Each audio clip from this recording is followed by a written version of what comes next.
forged from the love of liberty in the fires of hope and prayer.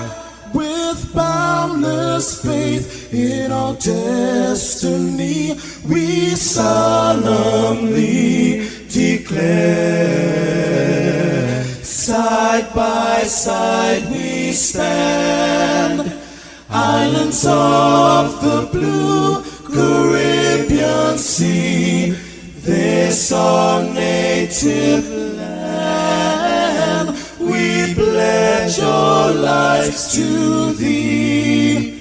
Here every creed and race find an equal place, and may God bless our nation. Here every creed and race find an equal place,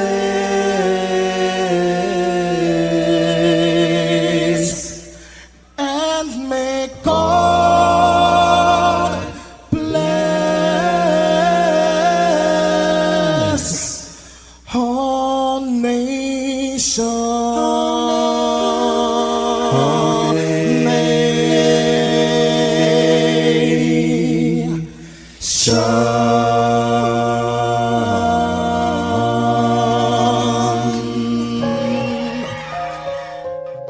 Heavenly Father, we come before you at the start of this new day, giving thanks for life, for health, and the opportunity to serve through this station. We ask for your divine presence to guide us in all we do.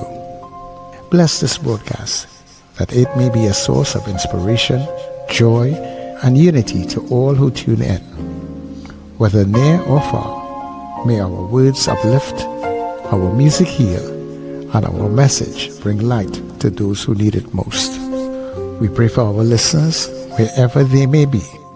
Grant them strength for the day ahead, peace in their hearts, and success in all they put their hands to. Cover those traveling with your protection and those at home with your comfort and provision. Lord, may everything we do bring honor to you and be a blessing to others.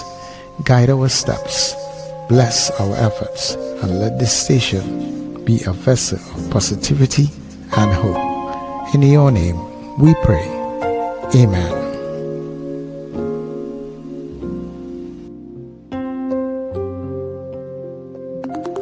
Your voice, your soundtrack, your station.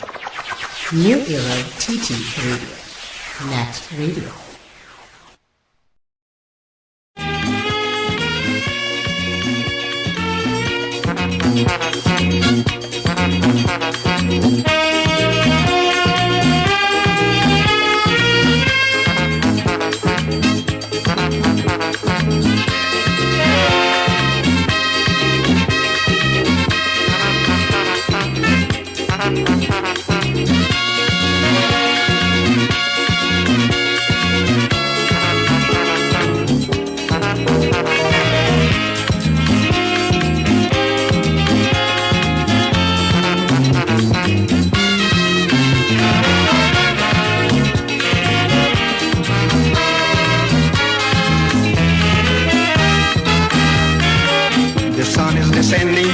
The moon is approaching and the crowd is gone. It seems like nobody is interested to carry on. Well, this time is like a wooden shack after a storm. Not a band nor a mass is around to perform. All I can see is some broken old bottles so far. An indication the carnival is over.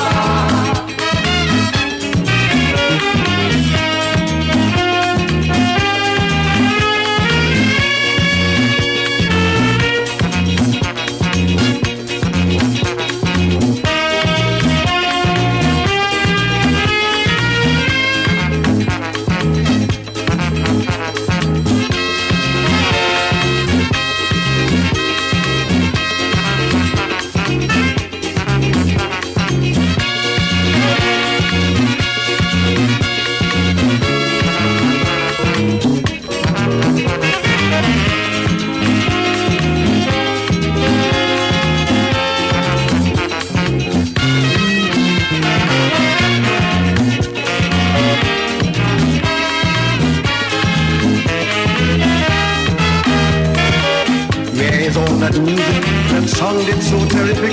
I would like to know.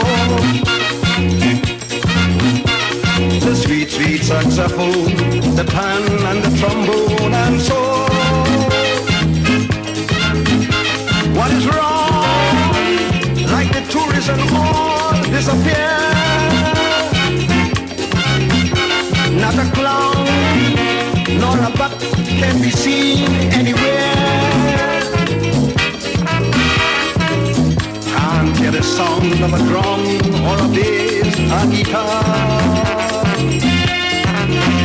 An indication it's gonna party go on.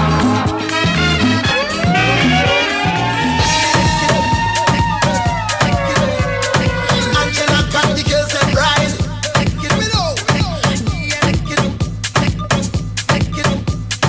Angela got the girls and bride.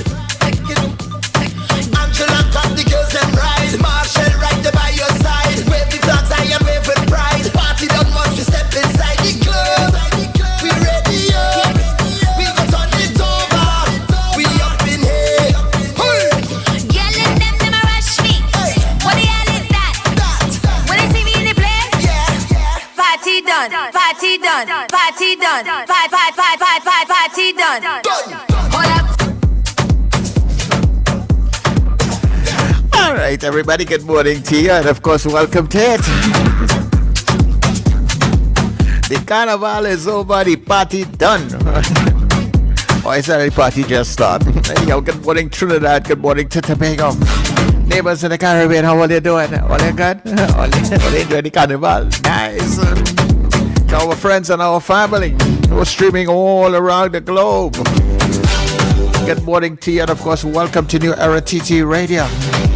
The heartbeat of the Caribbean. This is where we take you above and beyond each and every morning. Thank you so much for choosing us. Let me say much thanks to the Heavenly Father for bringing us together for another day. And all that we do, dear God, let it be a blessing on it to you. Sir Charles, that is me. Happy am I to be in your company.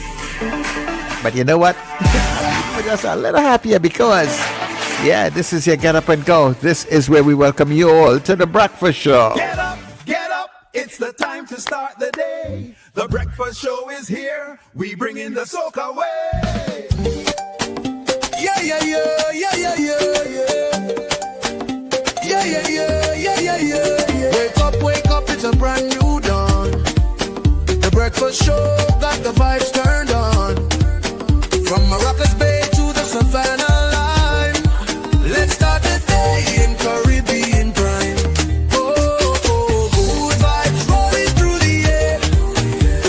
The breakfast show, energy everywhere. We talk, we laugh, we make you think. Grab your double or your morning drink.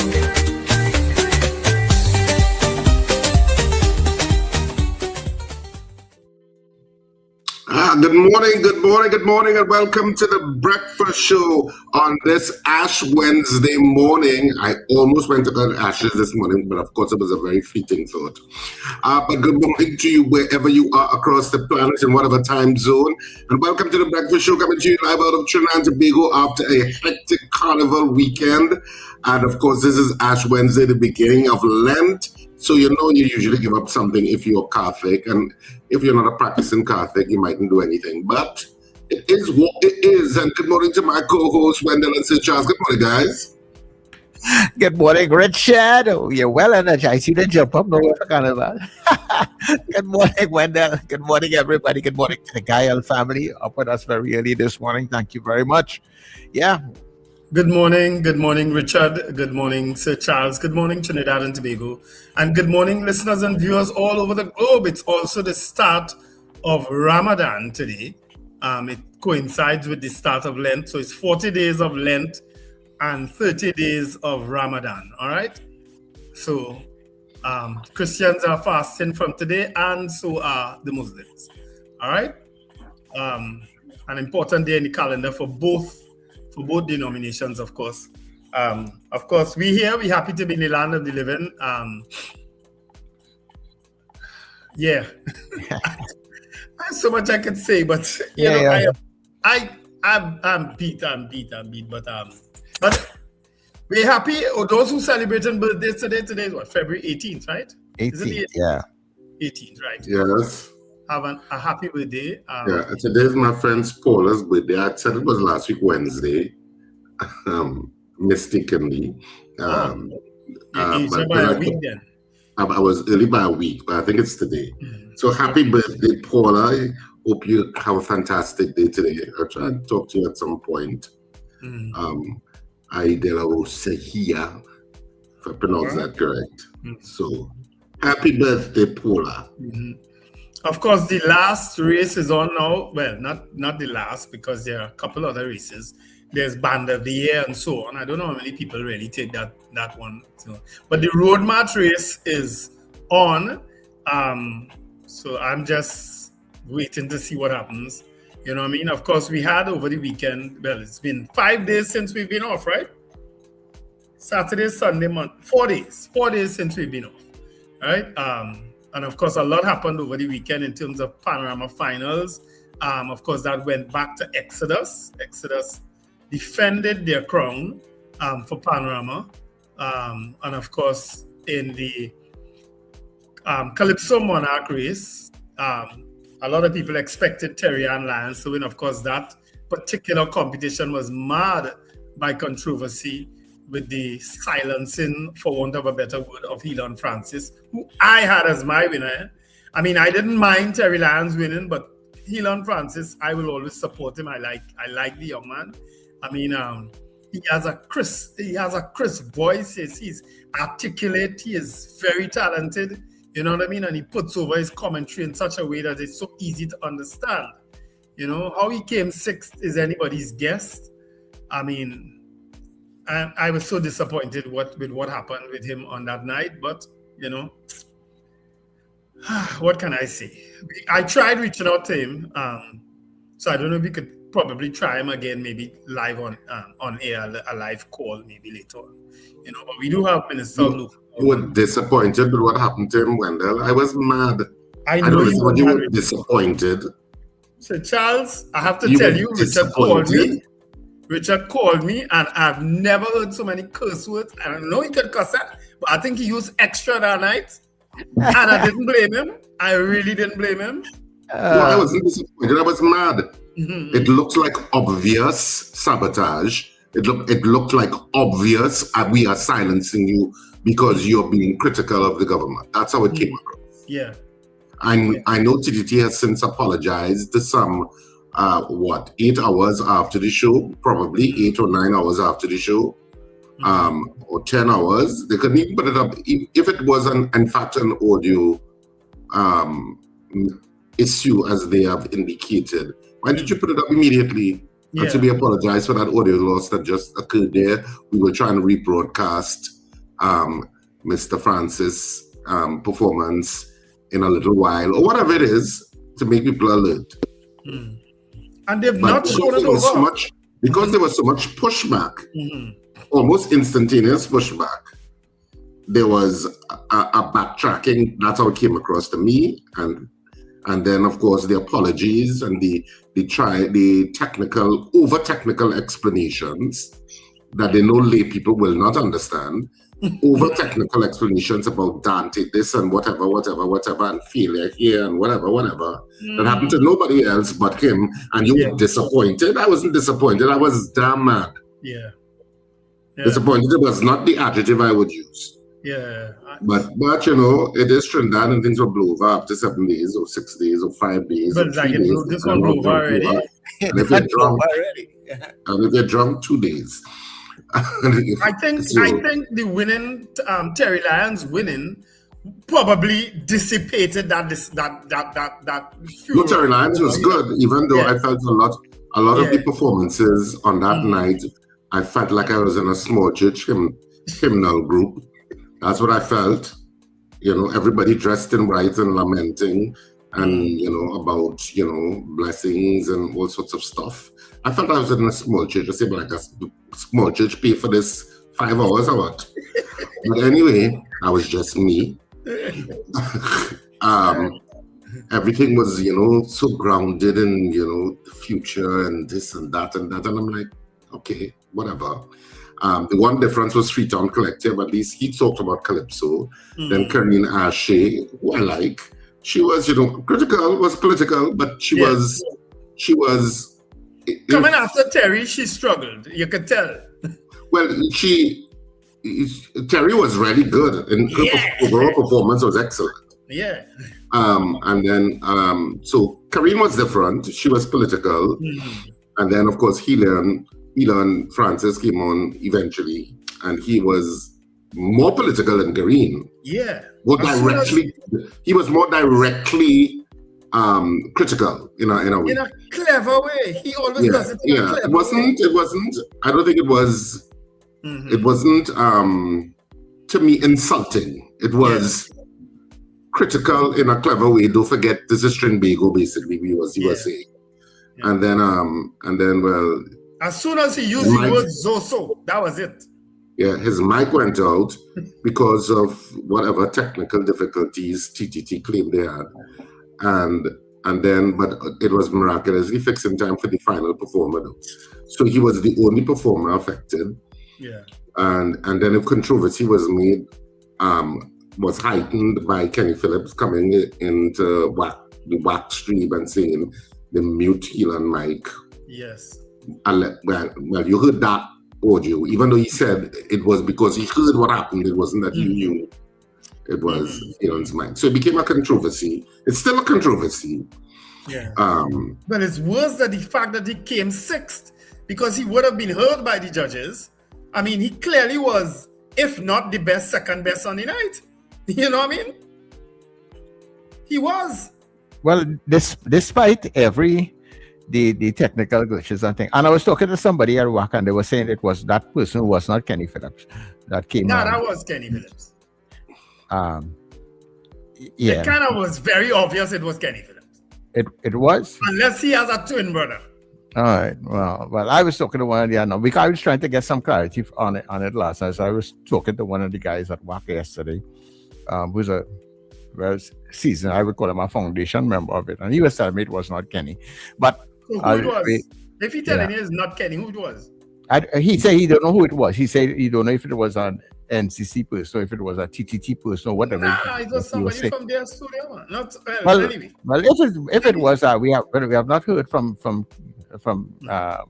But Kenny will probably, But he did say something. He said, he was somebody. But as I said, I was hearing it was not him direct. But I think Kenny Phillips did say something, saying that he didn't say it was what he heard was happening from people watching the live feed. You know what gets me about the Mardi Gras? That whoever produces the Mardi Gras or directs the Mardi Gras forget or are seemingly oblivious that the majority of the people watching that show are watching it online, on television, or streaming it. The majority of the people that are watching that show are not present there. So it means you have miscalculated by treating it not as a technical broadcast, but as a live show more than a technical broadcast. So you always lean as if it's a live show. And yes, it's a live show to the people there, but as you could see from the grandstand and the north stand, there were many, many empty seats. Yeah. Because the majority of people watch it via television or streaming. That's the reality of what the Mardi Gras has become. Yeah. And so whoever directs that show, produces that show, needs to understand that. So you need to have, beyond a live director, you need to have a technical director who's also, and that technical director maybe has to be in a superior position in terms of calling when you go for break, what is being shown on the screen, what is coming up, how it's done, how it's lit. But that's just me. Yeah, because they like on the show was really important. I was disappointed when I look at it and see how it was being. The stage was looking and the lighting and everything. I find it was. Well, they didn't really have any decor and the lighting was poor. They didn't even have a plant. Normally you put two little palm plant. They didn't even have that. And wasn't my imagination, but when they announced the King of Carnival and the Queen of Carnival, and they came on, they didn't present them with anything. No. They just came out for a photo op. Yes. That's been happening lately, though, eh? No, they used to get trophies or something. To me, they always wait till some other time for prize giving to do that. No, I don't talk about prize. I talk about you usually get something. Like how they presented the check, the big giant check. Yeah. You know, well, I don't know. You know, we're doing this for so many years. It is but almost who produces the show? Normally, you know who produces the show too. Normally, they are known to producers. I don't know, and I really don't care at this point. But what I will say is this: it's embarrassing that after so many decades and decades that predate even our lives that we've been doing the Mardi Gras, that it's still this. Yeah. Anyway, what's good news today, guys? Yeah, so let's do good news and we will be back.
That was just an excerpt from, of course, Exodus and East Band winning the Panorama title. So all the North bands like Renegades and All Stars, or they could play for the tourists and then when they come off the cruise ship. Oh gosh, that East Band. Look, one of the only thing and it's fat.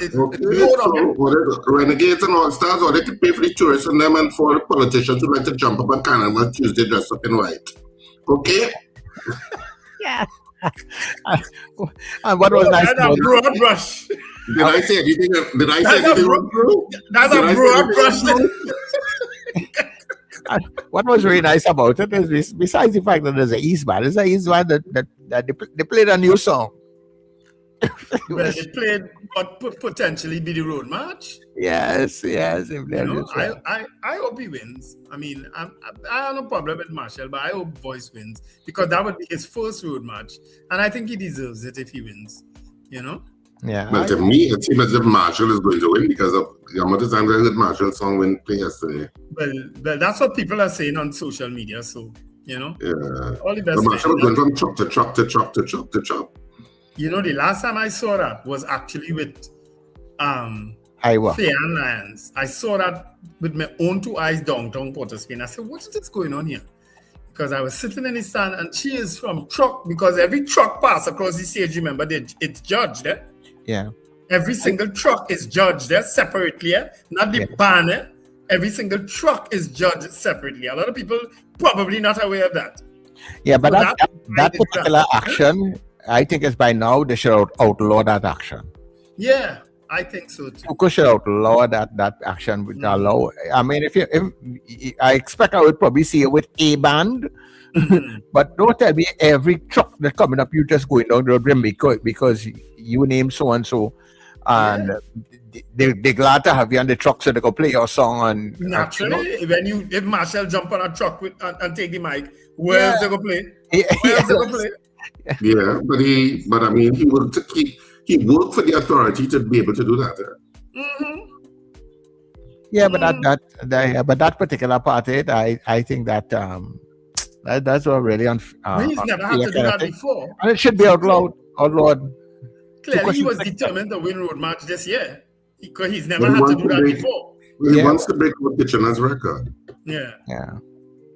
You know, he has a clear objective, you know what I mean? Because at the end of the day, if he's able to break that record, I mean, that record has been standing for like 40-something, almost 50 years. A long time. Kitchener sing for a long time. Right. And remember Kitchener and Sparrow and these guys, Super Blue, they were more consistent. The artists today where Road March is concerned are not that kind of consistent. So if Marshall really breaks that record this year, that record might stand for 100 years.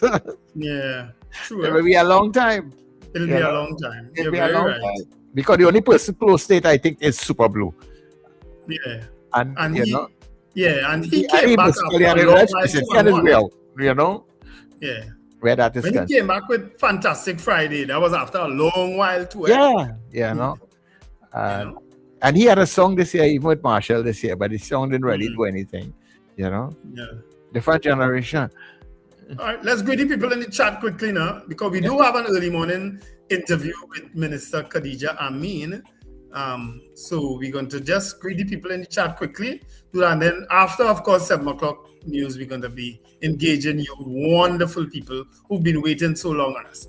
Valerie Mendoza came in first. Happy Ash Wednesday. Of course, as I reminded people, today is also the start of Ramadan. Wendy Ann and Frank James, Carnival is over. Sir Charles brought back memories there with our Kitchener tune. Margaret Thomas, Eunice Dublin, Suzanne Jessup, that's Suzanne, Suzette, and Mrs. Gemma.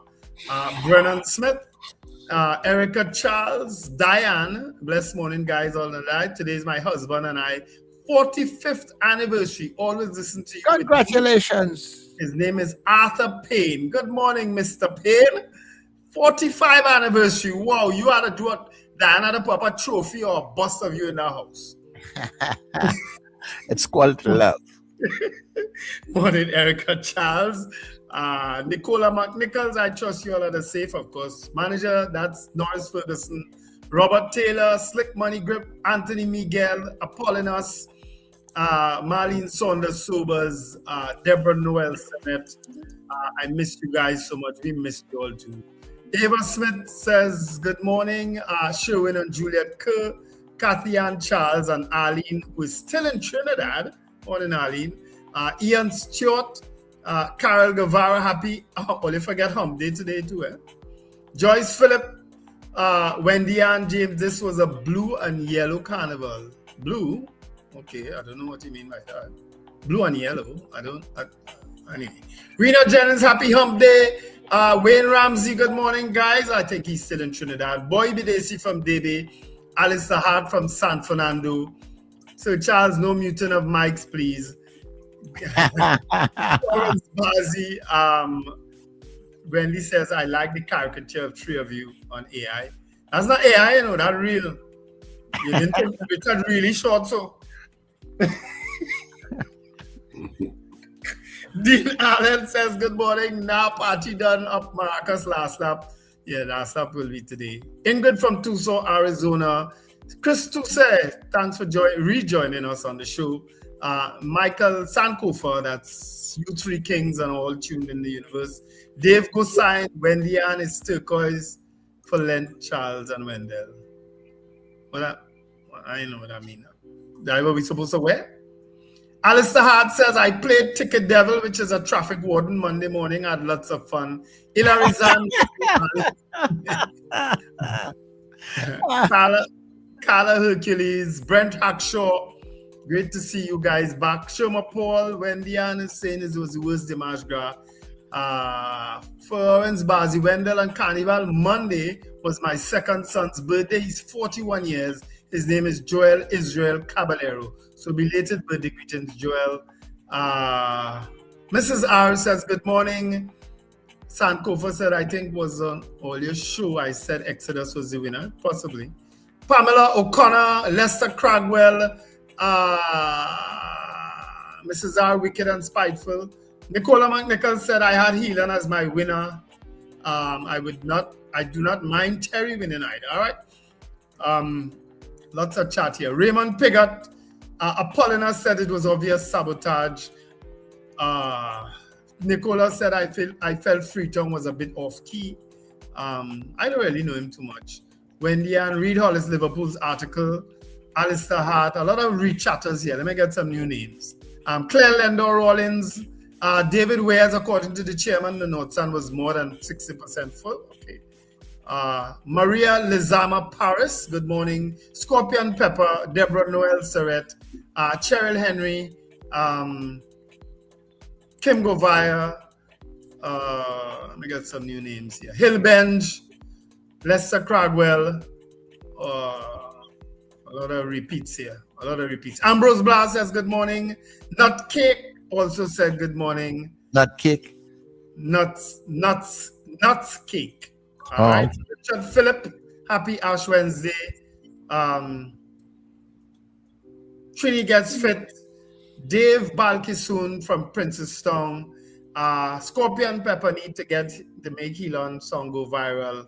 Ozzy Molino, good morning. Richard Phillip, happy to see Dr. Rowley enjoying himself. CJ from New York, morning CJ. And that's it for new chatters. All right, so people coming in on the WhatsApp. Terry and Peters, you were here very early. Good morning to you. Kent in Laventel. Salty Menti, good morning to you. Also to the NETT community. Archbishop Ashton Clark out in Canada, good day. Slick Money Grip, good morning. Zena in Arima. Mark out there in Piti Valley, I think it is. Frank in Aruka. Peter Wilson, good morning. Brenda in Pinal. And of course, good morning to Super Boo Boo. Mr. Ron DeSantis, good morning to you. And all the people who are joining us on the Gael stream, thank you very much for hooking up with us. Stay with us here on the NETT. We will be back shortly. Advertise with us on New Era TT Radio, the fastest growing streaming platform for talk in Trinidad and Tobago. Audio and video ads welcome. Elevate your brand with us. Connect with us at newerattradio@yahoo.com or call us at 299-5156. Now what are you waiting for?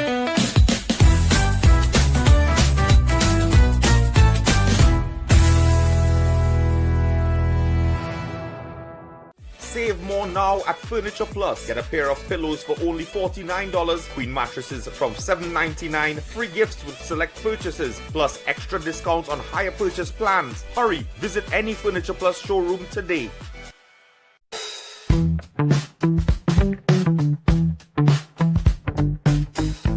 S&H Rumbox, 137 Western Main Road, St. James, for all your retail and wholesale needs for alcohol and non-alcoholic beverages. Call us at 686-0599 or visit us at 137 Western Main Road, St. James. S&H Rumbox, drinking out of the box. End times is here. Are you prepared?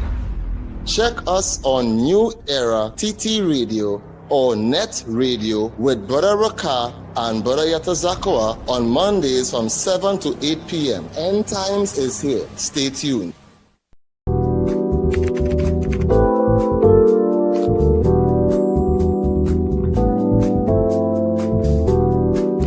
Uh-oh. Guess what day it is? Guess what day it is? Huh?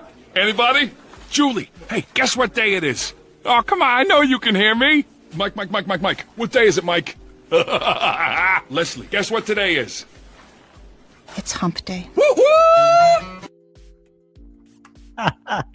You ever see you have something to do, you're going to do it, but you just get into some, and that is what happened this morning. I just when we started, I just went out, but I have it all lined up, but it happens. I know you and Richard, with the age and time, let's forget things, but that's all right. I remembered it, but that's all right. Our guest here. So let's run through our headlines very quickly and I forget. I forget. Yeah, I actually have the Express, because my tongue so damn early. Today, the Express headlines: police apologize for misunderstanding that stopped Monday night mass in Couva and Sando. The police, sorry for shutdown. That's the big headline on today's Express. Sorry, police. Sorry. Only doing that every year, regardless. Every year, always do the same stupidness. But what happened to St. James last night? They stopped it also? You have any idea? I don't even know. I don't know. All right, we'll find out. All right. Marshall voice in Road March battle. And there's a picture under the caption, Tribal Trio. That's tribe revelers in Tribes Marai. Is Marai, or they pronounce it, the band? Prance at the downtown judging point at South yesterday during the parade of the bands. That, and of course, Express is a wraparound with more masqueraders on display. And of course, West Indies has qualified for the Big 8. And guess who's out of T20 cricket, y'all? Guess who's out of the T20 World Cup? Make a wild guess. Australia. I couldn't get better news than that. That's today's Express.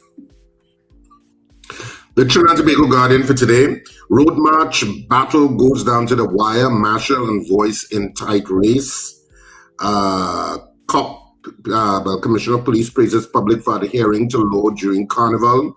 Revelers find it hard to behave themselves at Savannah. New Socadrome layout disappoints patrons. From grey skies to golden mass. For citizens, customers lower card limits equal higher prices. TNT's downstream sector from inflection point to slippery slope. Promoters call for early 2027 Carnival talks. Cousins injured in Juve trailer truck accident. And that's just Gatcliffe delivers in sport. Gatcliffe delivers another historic moment for TNT at Winter Olympics. Nolan wins award for best player at Under-17 World Cup qualifiers, and Panama members excited ahead of tomorrow's start. And that's just some of the stories in the Trinidad and Tobago Guardian this morning. All right. Well, I guess so we're going to jump straight into our Let's Talk feature early this morning. Yeah.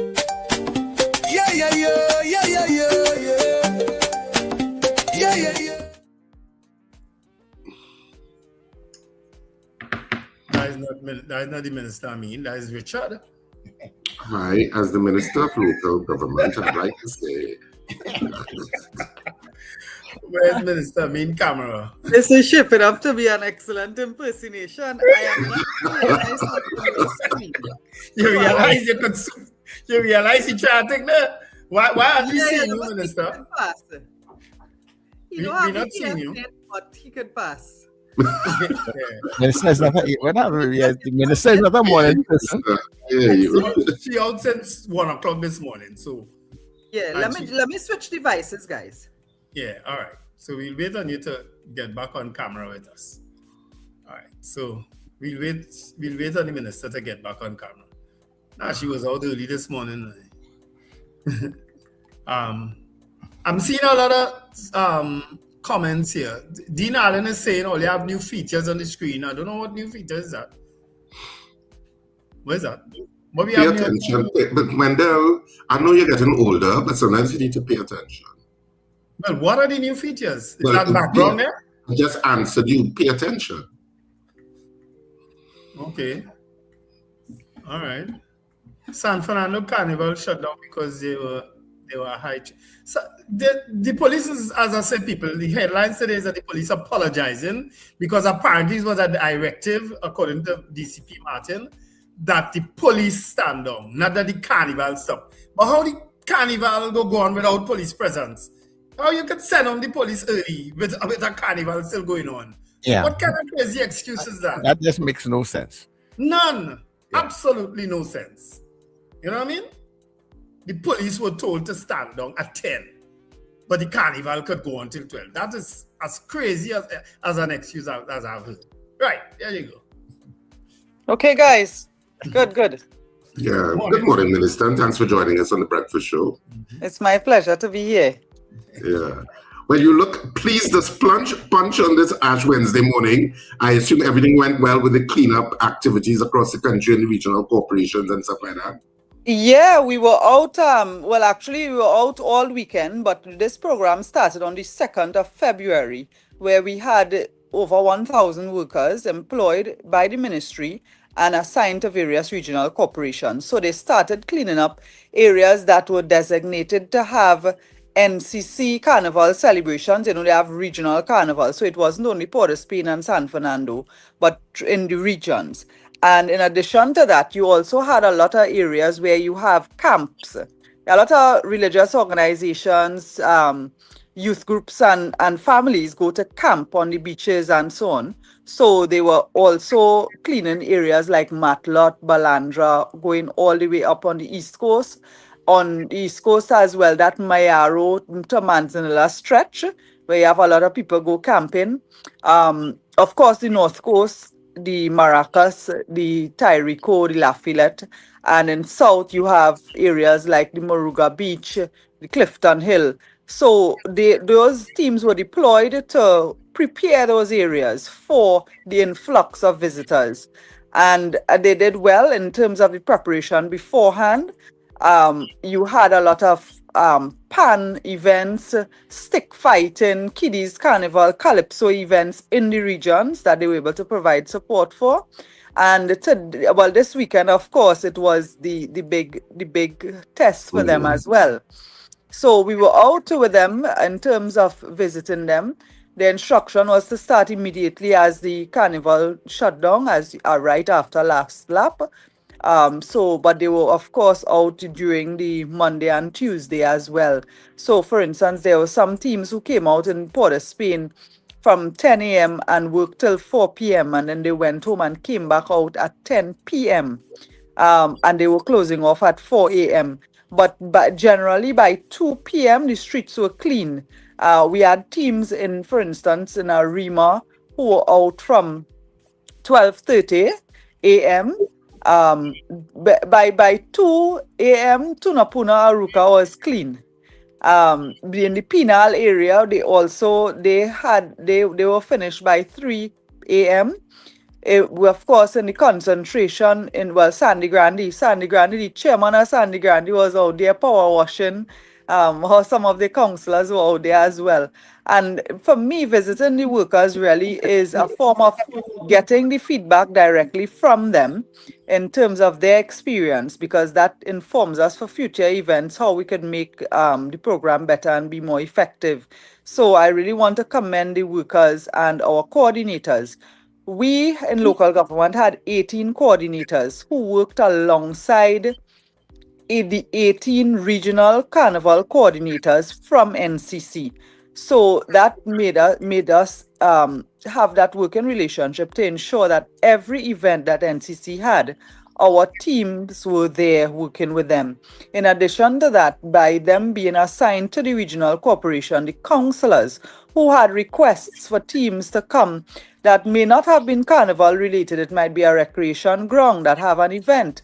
They have even schools. There are some schools that they host camps. Some organizations use schools to have their camps. So we had requests like those, and working closely with the councillors and the MPs allowed us to get the needs of the people for our requests for cleaning. And so while we commend all of our workers as we have the streets clean Ash Wednesday morning, our focus now will be on the beaches. Today, Ash Wednesday, we'll have a lot of events on the beaches. They have a lot of parties, cool down events, but also in some of the rivers. So for instance, you have the Valencia River, the Cora River. You have one in South as well. There are several other, well, not one, several rivers throughout the country where people go and they have their cool down line, their after carnival cool down. So the teams will be again deployed in these areas. We will be visiting them as well. We will continue to visit them to ensure that, you know, their needs are being met and they are in fact doing their job satisfactorily. But I must say kudos. I am really satisfied with all the workers and how they conducted themselves. We didn't have any incidents. You had one or two workers who didn't come to work and they went to play mass, but they were very few and far in between. But generally the workers, they worked well, their energy, they were very enthusiastic about the job. Yeah. You know, I was going to ask you about the last lap today because, you know, a lot of the beaches, certain beaches are packed with people today. But you addressed it that the teams would be out to deal with that issue, right? Yeah, Ash Wednesday is a big thing. Well, it's not Ash Wednesday alone, eh? The cool down in Trinidad now, the culture is taking it Ash Wednesday, Ash Thursday. They go into the Ash Friday and Ash weekend. So we expect over this weekend as well, we'll have a lot of beach goers. You know, people come from abroad, they come to visit after Carnival, they will go to the beach. It may not be Ash Wednesday, but they may get there over the weekend. And so we know that the beaches will have that concentration of people. So we have to prepare ourselves. You know, one of the things we also had from the regional corporations that I must commend, every regional corporation, while we provided the employees, they would have had their usual arrangements with trucks, excavators, water trucks to wash down the street, and these type of things. Their supervisors were also out with us. The Port of Spain city engineer was out with us. Our public health officers who are supervising in some of the regions and our work supervisors were also out there on the road. So it's not just the ministry's workers. Every regional corporation, their CEOs and their staff would have put things in place to ensure that, you know, everything was properly well managed. And this morning, from very early, from midnight, in fact, before midnight, the equipment were assembled, and from as soon as the workers were finished with picking up the garbage, putting them into bags, the trucks were passing to collect them. And then you had water trucks washing and sanitizing the street, disinfecting the streets and so on. And this is happening in several regions. But we also had some regions, for instance, Port of Spain, where you have the biggest celebration in the country. Resources would have been pulled from neighboring corporations like Diego Martin and Sawa Laventil, who did not have big celebrations, but who also had employees and resources like compactor trucks and so on. So that focus was on Port of Spain, and the workers were on point. They give them performance. They really did. You're advertising a road march, Minister. I like my workers. They really perform. They perform. So you know what I'm not sure of, Minister? Has it ever been coordinated like this before? Because, you know, a lot of times, you know, Port of Spain would have had its way of cleaning up after Carnival. And I remember there were times you would have the trucks like on Lady Young Road waiting to enter the city and stuff like that. You would have seen things like that. And Arima would have had its own way of cleaning up after Carnival. But this time around, it seems as if there was a kind of national and regional coordination. Has it been done like that before? I'm not sure. Well, Wendell could probably talk a little more about Port of Spain. Set me up, Minister. Don't it's me trying to set up, So the thing is, though, now let me tell you, Wendell, I don't know if you want to talk a bit in terms of your experience with Port of Spain. Well, I know that Port of Spain has had a proud history of cleaning up after Carnival. The challenge in most times in Port of Spain would have been where the vendors would have been taking a little time before they remove their stuff. So some of the garbage would have been left behind.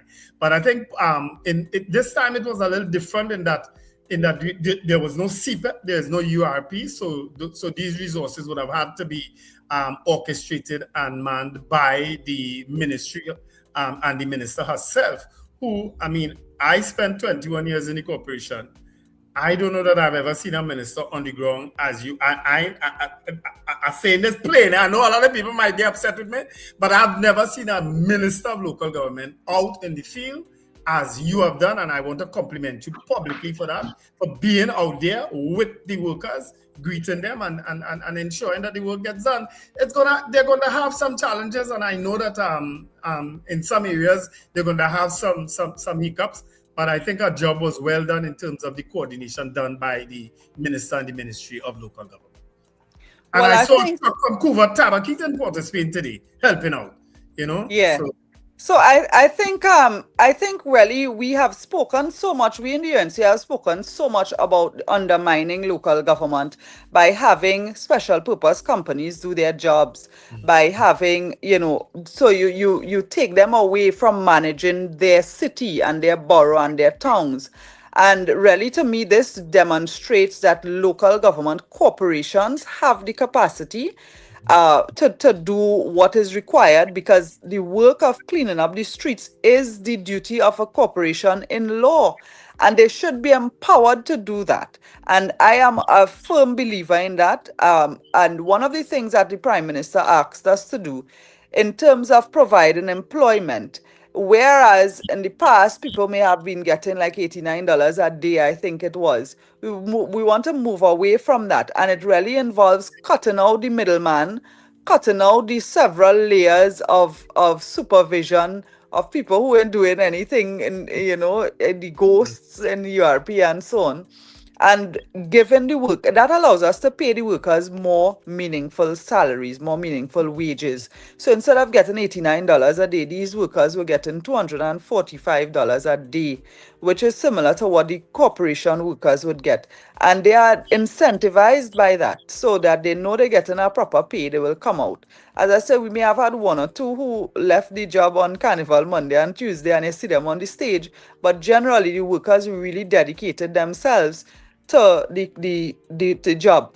You also had where the corporations, in addition to the workers we sent to them, they also hired additional workers for the 2-day period to complement the other things that were happening. So even those who worked for the 2 days, they were happy for the little hustle. And what I feel we have to do is to continue, because the Ministry of Local Government is a coordinated agency. Each one of these 14 municipalities, they are their own legal entity. So we have to continue to provide that sort of coordination for them. Let them get in the habit of managing their business, managing their affairs, provide them with the resources, but it must not be that we just giving them resources, whether it is equipment, manpower, or money, and they just do their own thing. We must ensure that the people get value for money. And I mean, driving through from the all along the East-West corridor, because we were not only looking at photos, people were not sending me pictures. Yes, they were sending photos, but a photo, you could crop out the bad thing and leave in the good thing. You could cut out the rubbish and leave this clean part of the streets. So this is why I took it on myself to go out. So I was out in Tunapuna, on South Key, on the avenue in St. James, so that we could see for ourselves and talk to the workers and get that hands-on experience, which I've been doing since I was a councillor. I've been a councillor for many years. So that hands-on approach, I think, is something that is needed, so that we could continue to fine-tune what was done this year, so that next year, of course, we will have our anchor. All right. She do it again, Yeah, well, Della and I have some bets on what will make road match. A little bit again, you're jumping from truck to truck. She can't behave. Thank you so much for all that. Thanks so much, and linking up with us this morning. Really appreciate Yeah, and we'll keep you posted, because we'll be on the coast. We will be on the beaches. I should say I will be out on the beaches. Our workers will be out there. Our workers are out there today as well. We have Parliament on Friday, so I suspect it will be over the weekend that I'll be able to join them. We, of course, will be there very early. This morning we were out from midnight, 1 a.m., 2 a.m., all the way, So I think we wrapped up a little after 4 a.m. this morning. Most of the workers were ready to go by that time. The trucks were washing down and so on.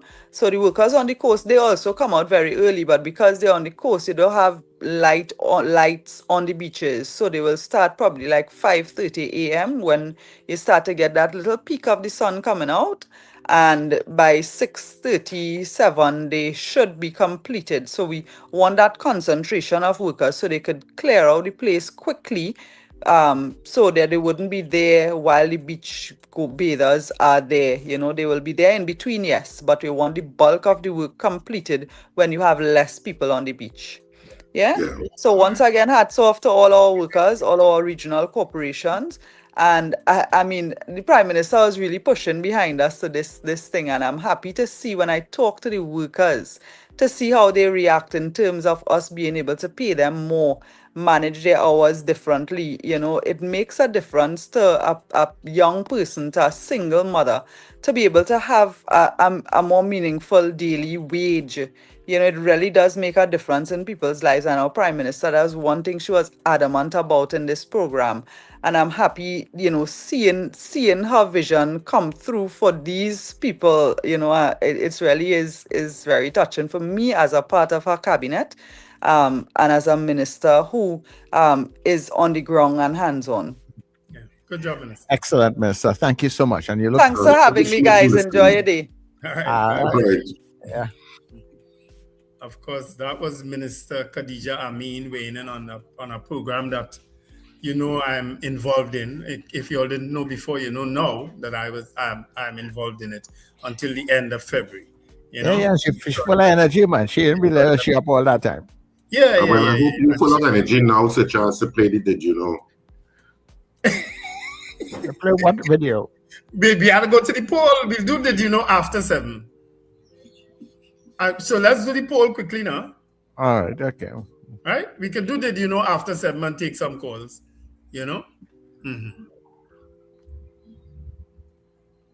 All right. Are we doing it today? Did you enjoy Carnival 2026? Of course, that's a broad question in terms of whatever you did for Carnival. Did you enjoy it? You know what I mean? Yes or no? I know a lot of people have been complaining the crowds were less, vendors complain, sales were poor. You know what I mean? All that I saw in terms of less bands, less activity downtown, hardly anybody in the stand in Queen's Park Savannah. I saw all those comments, but guess what? It's not the first time I hear it. So, did you enjoy Carnival 2026? Yes or no? Yeah. In whatever way you choose to spend your carnival, whether your carnival was going across the Tobago and just relaxing. You went in a church camp. I think, Richard, you were in a camp, right? Yeah. So he stoops. He's so rude when he's ready. Did you enjoy Carnival 2026? Yes or no?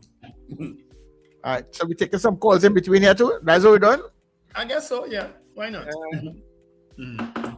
Right, so give us a call, people. 281-1315-299-5156. We have a couple of minutes as we go up to 7 o'clock. We have about 7 o'clock news coming up in a little bit. So you can call in, join in on the show, and tell us how you enjoyed your carnival, if you enjoyed it, if it lived up to your expectation. Exactly. Yeah, so. Yeah, but of course, just reminding you that next week, Saturday and Sunday, not this weekend, next weekend, theatre resumes, and it will be the first play for 2026. So we start Theatre 2026 next week, Saturday and Sunday at Central Bank Auditorium. Scandal in Cedrus. That's on next week, Saturday at 8:30, Sunday at 6:30. Of course, tickets are available now at all our usual outlets, Key Square Fashions in West Mall, Eastgate, and Brentwood Mall, Anthony's Florence and Val Park Shopping Plaza, Electronics Arima, Jubilee Rawi, Tunapuna, and Sharpley Auto Services in Sharpley. You can also purchase tickets online, and also people who are asking, check RSRR Productions Theatre on social media, and you can see the route to purchase tickets online. Okay, so if you didn't know, now you know. All right, so we're taking your calls, so we're going to the lines. Caller, good morning to you. Good morning, gentlemen. Richard, I want to have a conversation with you. Richard, if I didn't know better, I would have swear you was in the vehicle with me yesterday when we were looking at the march car. Because everything you said there this morning, I said it yesterday while watching it. And I was saying to myself... Use cussing too, Lincoln. Use cussing too. I hear you cuss already, You hear me cuss already? You could have never hear me cuss already. Somebody tell him that, Lincoln. Richard. Yeah. Richard, as simple as the camera angles that they chose to show it on the television was piss poor. We didn't need to see the stands empty. And I showed someone I went back to the Super Bowl, what we see on the Super Bowl internationally. And when you watch the Super Bowl presentation, you never see the stands. How the lighting is done, it is totally blurred out. You would never believe that this performance is being held in a savannah, in a sports savannah. Yeah. And I think we need some more professional training where directing and producing the Mardi Gras is concerned. We need to know the performance needs to be choreographed along with the camera people, so we know what camera to go when for which verse and where they're going to put out an international presentation. And you're totally correct with what you said. We're doing this for far too long to be still at this stage. Yeah, but what I found everything that you said this morning. Yeah, what I found was that they weren't even putting up the name. Sometimes you're guessing who is the person there on the stage. You know, even the announcers.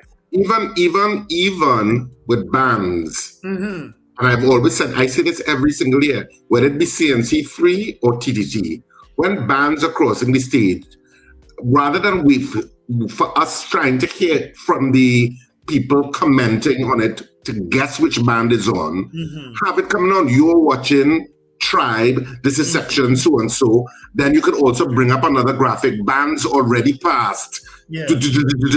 So you know, okay, your heart's passed already, so I wouldn't see them, you know. And bring up, we are on YouTube if you want to watch it. You're on a platform that gives you the agility to give more information. CNC3 falls short and TTT always falls short. Yeah, and what was even worse with TTT, they were very selective when they were talking to representatives of the bands, because like when they spoke to most band leaders or whoever it is they had talking, they weren't showing them either. But when they had the minister, they make sure they show the minister. But you were guessing who they were talking to anyway. Yeah, all those things. Because there is no proper technical director. And TTT needs to decide whether it's going to I know it's state owned and both administrations, and let's just talk PNM UNC, or we can't help but interfere with TTT, which is its downfall. They can't help it. Politicians just cannot. So hold your thoughts here as we go for the news, and when we come back, we'll look at the highs and lows of Carnival 2026.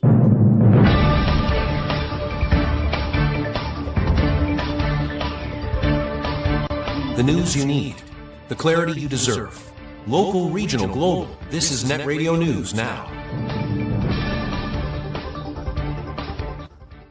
This is News Now on New Era TT Radio and Gael Caribbean TV on this Ash Wednesday, the 18th of February. I'm Derek McMillan. Hope you enjoyed your carnival, everybody. In what undoubtedly is the most controversial happening in Carnival 2026, questions are swirling over a sudden audio drop during former Calypso monarch Helen Francis's performance at Dimanche Gras.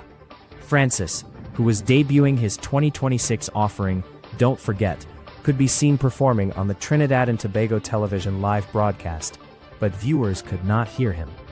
Audio was later restored, and TTT apologized to viewers, citing a Dante system failure. Culture Minister Michelle Benjamin said the disruption was technical and not intentional. But Francis says he is totally unconvinced calling it coincidental that the drop occurred during a song touching on political themes. Prime Minister Kamla Persad-Bissessar has pleaded no censorship, rejecting claims of interference, while Minister Nicholas Morris said any suggestion of nefarious action must be dismissed. Meanwhile, on WACK 90.1 FM, owner Kenny Phillips said their livestream was also affected.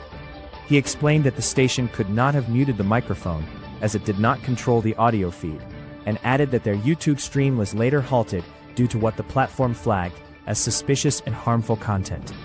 The controversy continues to dominate post-Carnival discussion.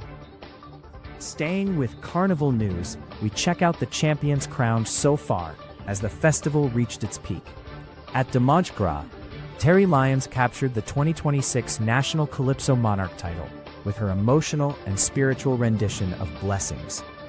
Scoring 263 points, Lyons secured her second crown, earning $1 million and a Suzuki Vitara, becoming one of the few women to win the title twice.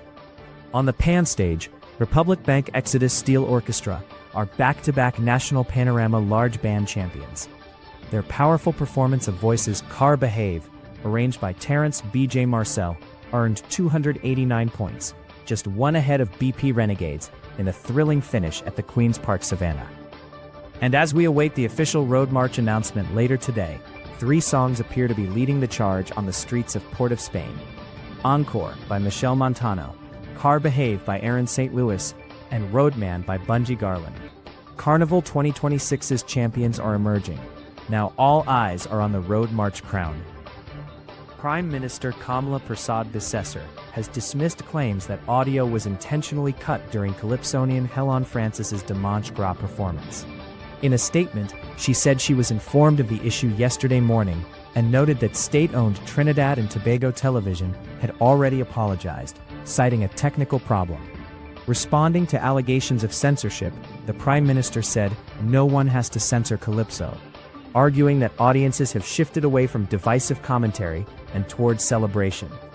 She also congratulated 2026 Calypso monarch Terry Lyons, praising her winning performance of Blessings as emotional, inspiring, and unifying, and urged citizens to celebrate her victory rather than pursue what she called wild conspiracies.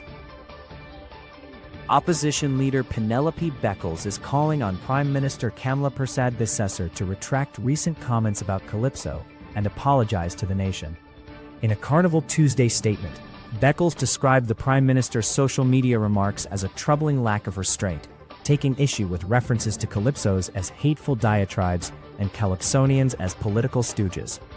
Beckles defended Calypso's historical role, noting its roots in the West African word kaiso and the tradition of the griot, speaking truth to power. She also raised concerns about the handling of the 2026 Calypso Monarch competition, citing alleged censorship by state broadcaster Trinidad and Tobago Television, judging issues, and broader cultural governance. Beckles says urgent dialogue with cultural stakeholders is now needed, warning that to diminish culture is to misunderstand the nation's history. Carnival celebrations have been marred by tragedy, with 3 road traffic deaths and multiple violent incidents reported between Sunday and Carnival Monday. In Tobago, 29-year-old footballer Shaquille Shade was killed just after midnight when his motorcycle collided head-on with a vehicle along Milford Road. In a separate incident, a man believed to be a Venezuelan national died after being struck while crossing the Audrey Jeffers Highway. Another unidentified man was killed in a hit-and-run along the Uriah Butler Highway near the Caroni Overpass. Road fatalities now stand at 9 for the year.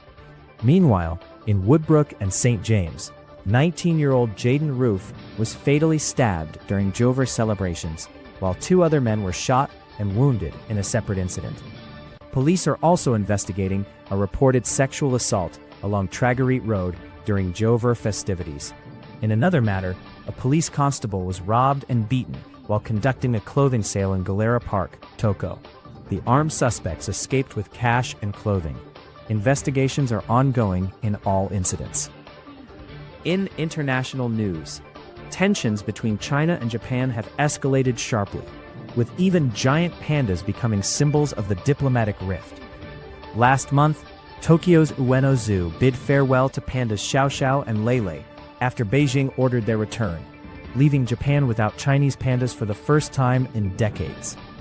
The dispute intensified after Japanese Prime Minister Sanae Takaichi suggested Japan could activate its self-defense forces in the event of an attack on Taiwan, a red line issue for China. Since then, Beijing has responded with diplomatic protests, military maneuvers near the disputed Senkaku Islands, restrictions on rare earth exports, cuts to tourism, canceled cultural events, and pressure at the United Nations. Analysts warn the relationship has fallen to its lowest point in years, and with both sides holding firm, a quick de-escalation appears unlikely. And that's the main stories in the news at this time. That was News Now. Stay informed with New Era TT Radio, NETT Radio.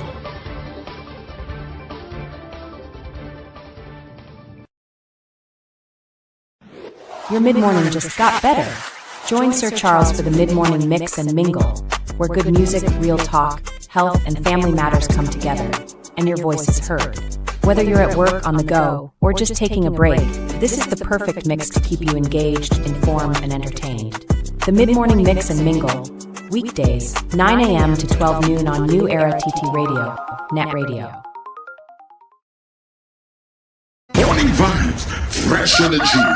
This is the NETT Radio Breakfast Show. Tired and I'm worried and I'm feeling the pain. My faith's been tested time and time again. Oh, but my spirit is determined to believe and to overcome life trials that seem to never done. But still, I kneel before you with a praying song. Lord, I come to pray for the strength and the faith that's required. Amen. For my people to not lose their fire. Amen. I send in prayers for those who suffering in silence. Amen. Grant them wisdom, cures, clarity and guidance. Amen. I pray for the young and I pray for the old. Cover their minds, Lord, don't let them lose control. Though we stand in sin, our transgressions are many.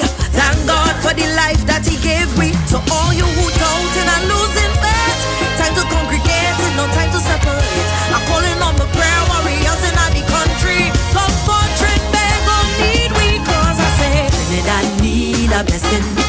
Tobago need a blessing. Tobago need a blessing. Amen.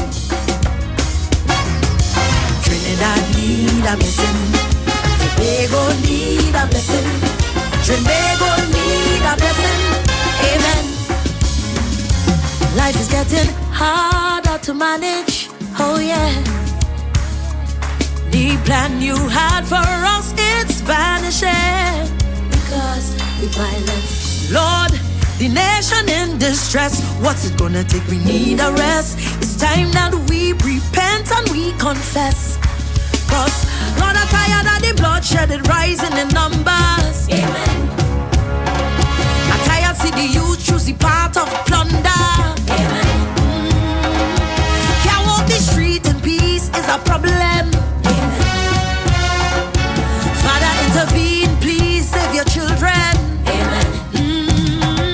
I pray for them gangs, them surrender your soul. You're not fully done, but you're fully in control. To change up your mindset and clean up your community. Thank God for the life that He gave we. So all you who doubting and losing faith, time to congregate and no time to separate. I'm calling all the prayer warriors in the country. Come for Trinidad, need we, cause I say Trinidad need a blessing. Tobago need a blessing. Tobago need a blessing. Amen. Trinidad need a blessing. Tobago need a blessing. Tobago need a blessing. Amen. Deception is spreading, it's trending. Oh yeah. Greed and lies has surely shake we faith. Hearts gone cold, the wicked quoting well. Doubt in a place where hope should dwell. We all have to answer to you, so knees go bend. In the end, Lord, I pray for the leaders to lead with integrity. Amen. So my people could thrive and provide for the family. Amen. I really fed up on the racism, hate the division. Amen. We all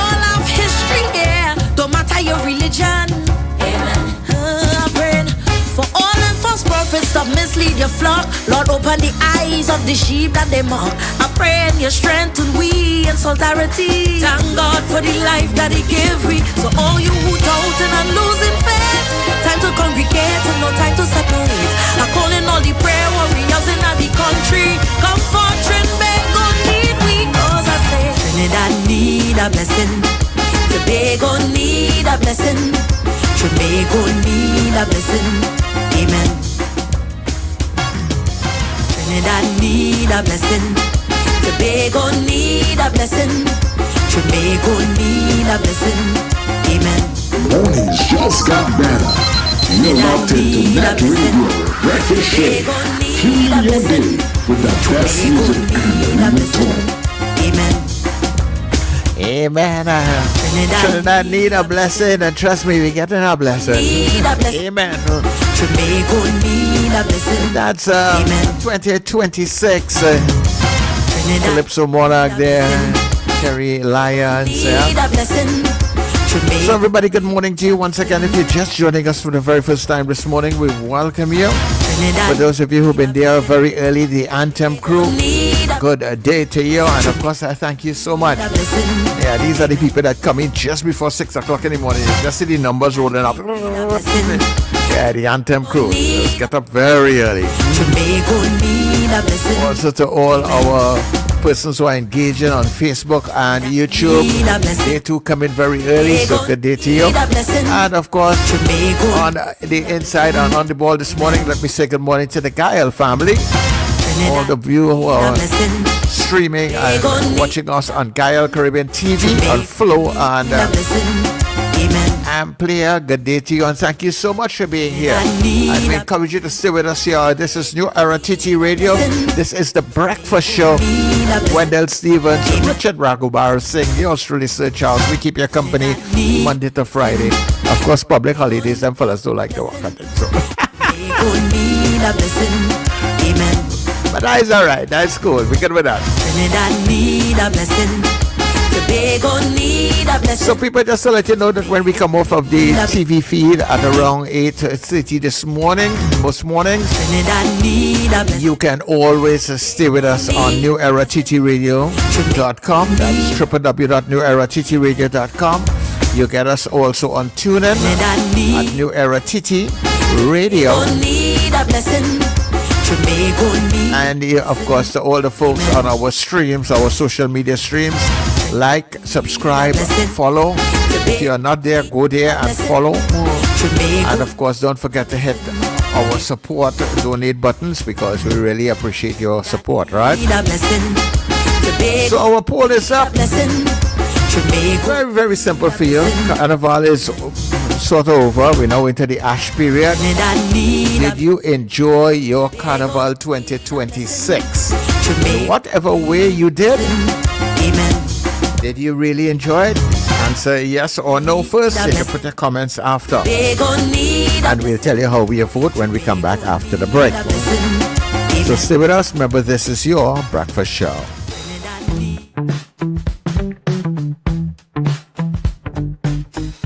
S&H Rumbox, 137 Western Main Road, St. James, for all your retail and wholesale needs for alcohol and non-alcoholic beverages.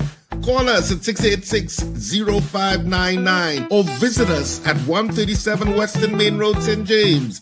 S&H Rumbox, drinking out of the box. End times is here. Are you prepared? Check us on New Era TT Radio or NETT Radio with Brother Raka and Brother Yatazakawa on Mondays from 7 to 8 p.m. End times is here. Stay tuned. Save more now at Furniture Plus. Get a pair of pillows for only $49, queen mattresses from $7.99, free gifts with select purchases, plus extra discounts on higher purchase plans. Hurry, visit any Furniture Plus showroom today. Join me, Brother David Muhammad, every Tuesday from 6 p.m. to 8 p.m. here on New Era TT Radio, NETT Radio, powerful Radio. Join me to hear knowledge, wisdom, and understanding. Tuesdays, 6 p.m. to 8 p.m. here on New Era TT Radio, NETT Radio.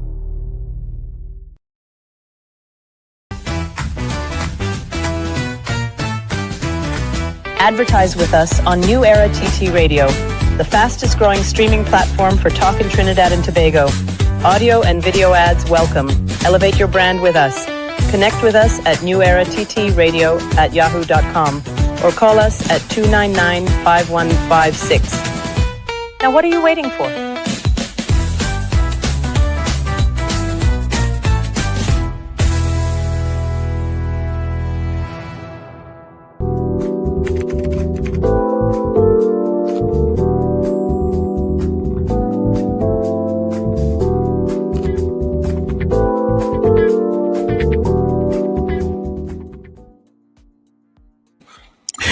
Okay, so we are back on the breakfast show.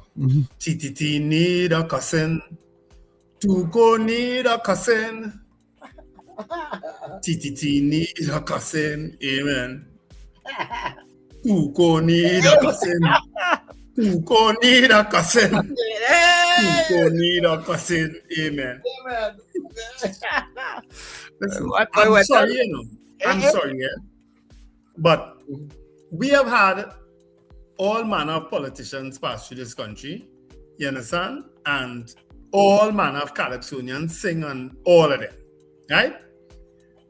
And we have always had a Tuko, but we have had a Tuko led by people who have never, in my humble opinion, and all you could go back and tell NC King I say this, never bowed to any pressure that for a head of Tuko to say, to allegedly say, let me say allegedly say, because me and him say, because although somebody put up a statement there, right? That he don't know this strong political commentary and see. And then to see what happened to Helen Francis on Sunday night. And then, of course, Calypsonians started making the comments about him. It so happens I am in a chat with Mr. King. And he put up a video in the chat, a statement he made, 4 minutes something now. And I asked him, wrong chat, you know. I say, you clearly shouldn't be putting this in this chat. You know, of course, he has not responded. You understand? But it didn't belong in that chat. NC King, I don't know what is your story, but I don't like it. I don't like it. Let the Calypsonians were born out of protest. Everybody knows the history of how Calypsonians came about. You understand? And for you to decide and see, it's unforgivable what you all did to Helen Francis. I don't buy none of the excuses, but it's unforgivable what you all do to Helen Francis. Unforgivable. I'm sorry. You understand? And I'd love to interview you to hear your take on it. Maybe you have a legitimate reason, but you see me, I'm sorry. I've always had been outspoken and spoken my mind, regardless of which political party I support. I have always spoken my mind, and nothing is going to stop me from speaking my mind. Nothing and nobody, right? Hold on, let me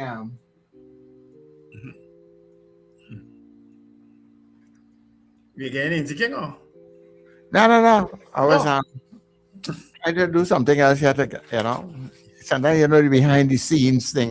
So, thing. But I am telling you guys, there is a part of reality that with these things do go wrong.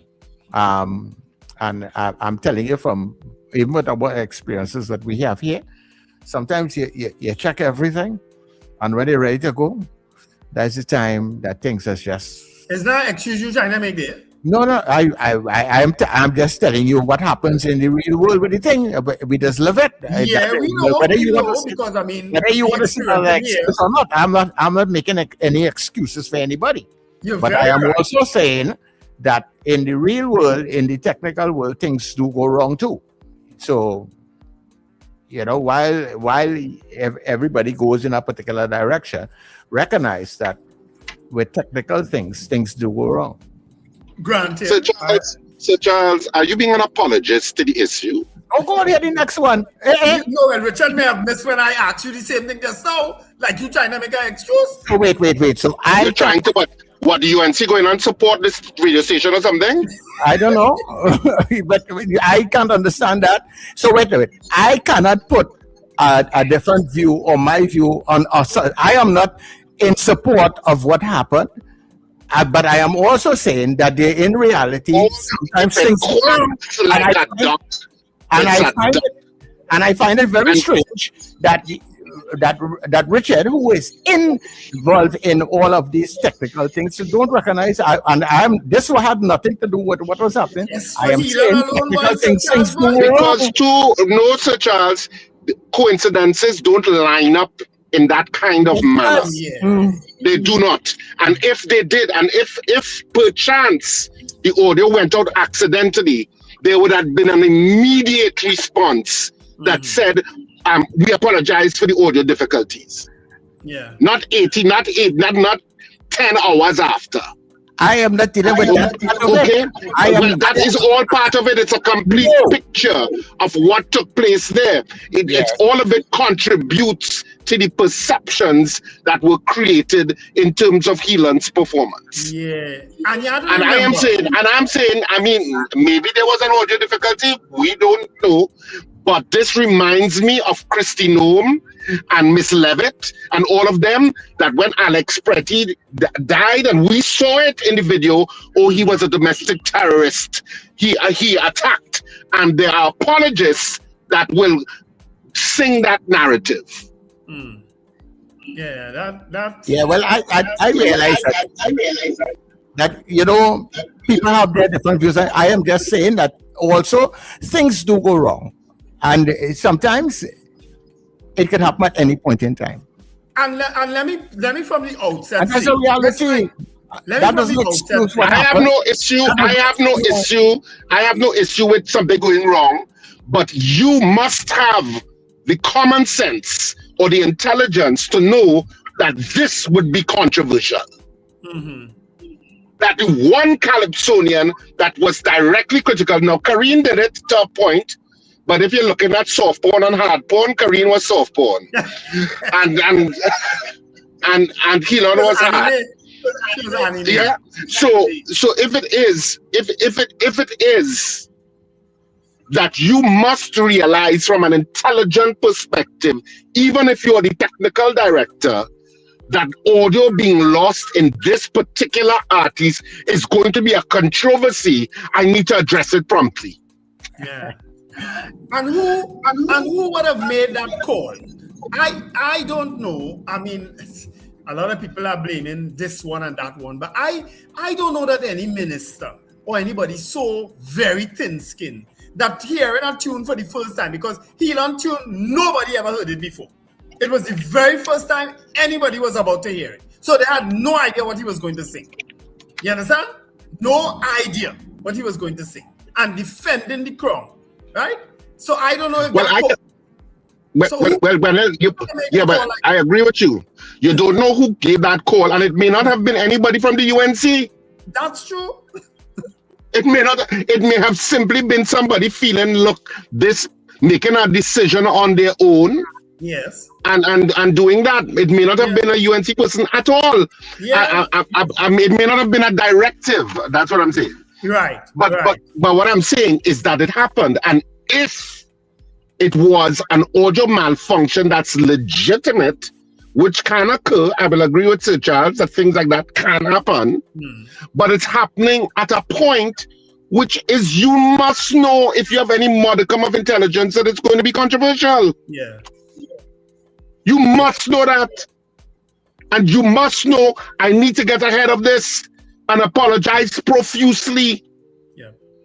And replay his performance for people. When Renegades played on Saturday night, because I was watching it. Renegades start, they cut to play away and a set of ads and all kind of stupidness. So we missed the whole of Renegades performance for people who were watching it on TV, right? But they replayed it after. because we didn't have the benefit of Renegade's live performance to the people who was watching Panorama on TV that night. Do that to Helan. Put back his performance. You understand? And when you actually got his performance after, ain't no way Helan comes sixth, man. Oh, Christ, man. Ain't no way he comes sixth. Nah. Ain't no way. Ain't no way. I mean, it's just one of the controversies of Carnival that will go down. It will go down, you know, every Carnival has its controversies. Mm-hmm.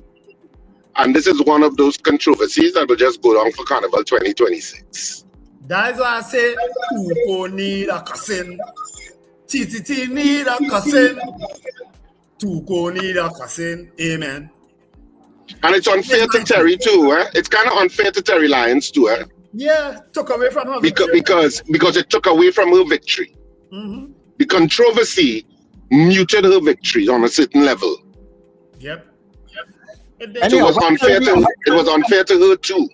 Can we do the poll? Yeah, we didn't get much votes. I mean, I don't know if plenty votes coming while we were talking and ranting just now. But of course, our poll is: did you enjoy Carnival 2026? And that's in any capacity, whether you stay home and loll off, or you went by the beach, or you went church camp, or you play mass, or you just went and watched the mass. You see that? What's happening downtown? I wonder how I say on that, you know. You see, when you put up a stand literally 2 days before Carnival, what you expect when people hardly come and hardly pass? What you expect? That vibe of people passing and seeing that downtown stand a month, weeks before Carnival meant something for people back in the day. It meant something, putting up that stand early. And it has to be driven by the corporation, by whoever is the chairman of Carnival or the mayor of the city. Insist, get it up. You understand? And let the vibe build. Talk to the media, do something. Listen. Instead, a stand goes up literally on Carnival Friday. Well, people will be thinking they having nothing downtown. What you expect? So don't complain now when nobody pass and the vendors complaining and this one complaining. What you expect? You have to make it happen, man. Anyway, sure. Some people go say as a UNC already or thing. But let me tell you something, eh?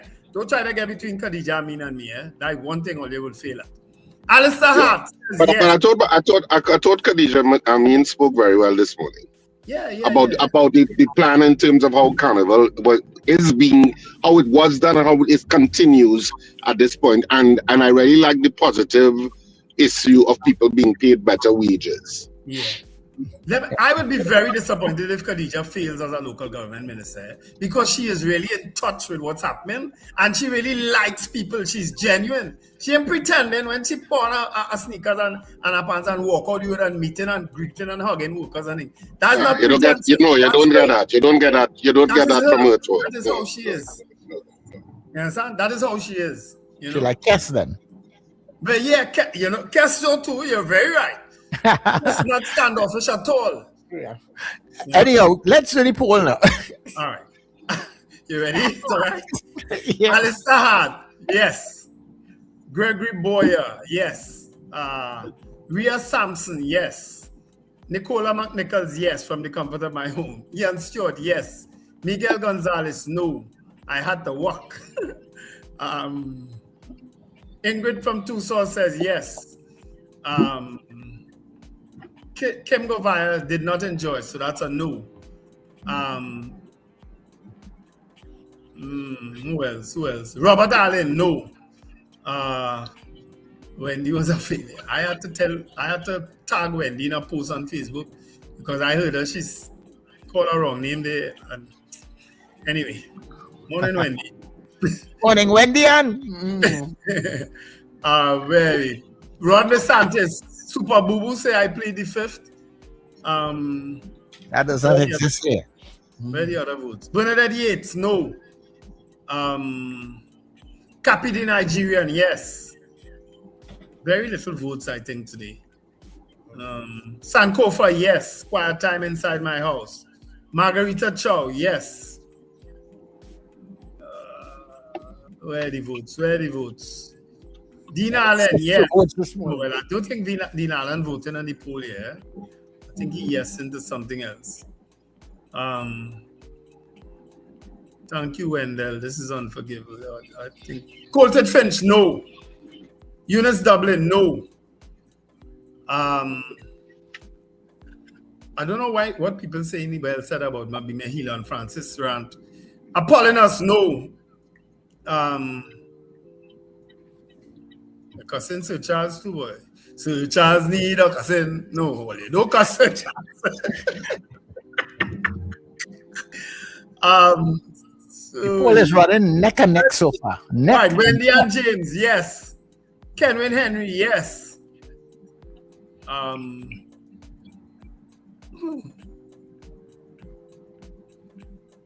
Lord, a lot of chat here.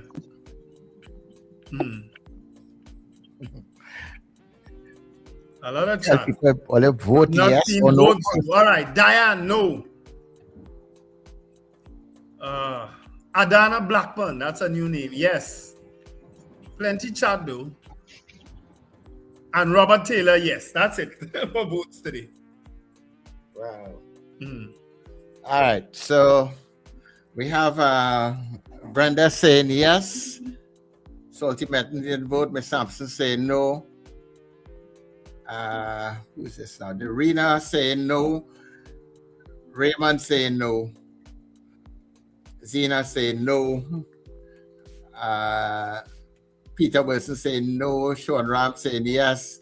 Afria saying yes. And Frank says no. He had to work. I think that's it. Let me answer Scorpion Pepper quickly here. She's asking, did Port of Spain Corporation have sufficient funds? Port of Spain Corporation does not erect the stand. That stand is erected by NCC. All the stands, all the infrastructure is put up by the NCC. But you have to be in the tail. You can't just sit down and wait for them. Because if NCC had a choice, they stop putting up that downtown stand long time. But guess what? When I went in there as chairman with Mayor Timke, he made noise and supported our efforts. And we got it up early enough.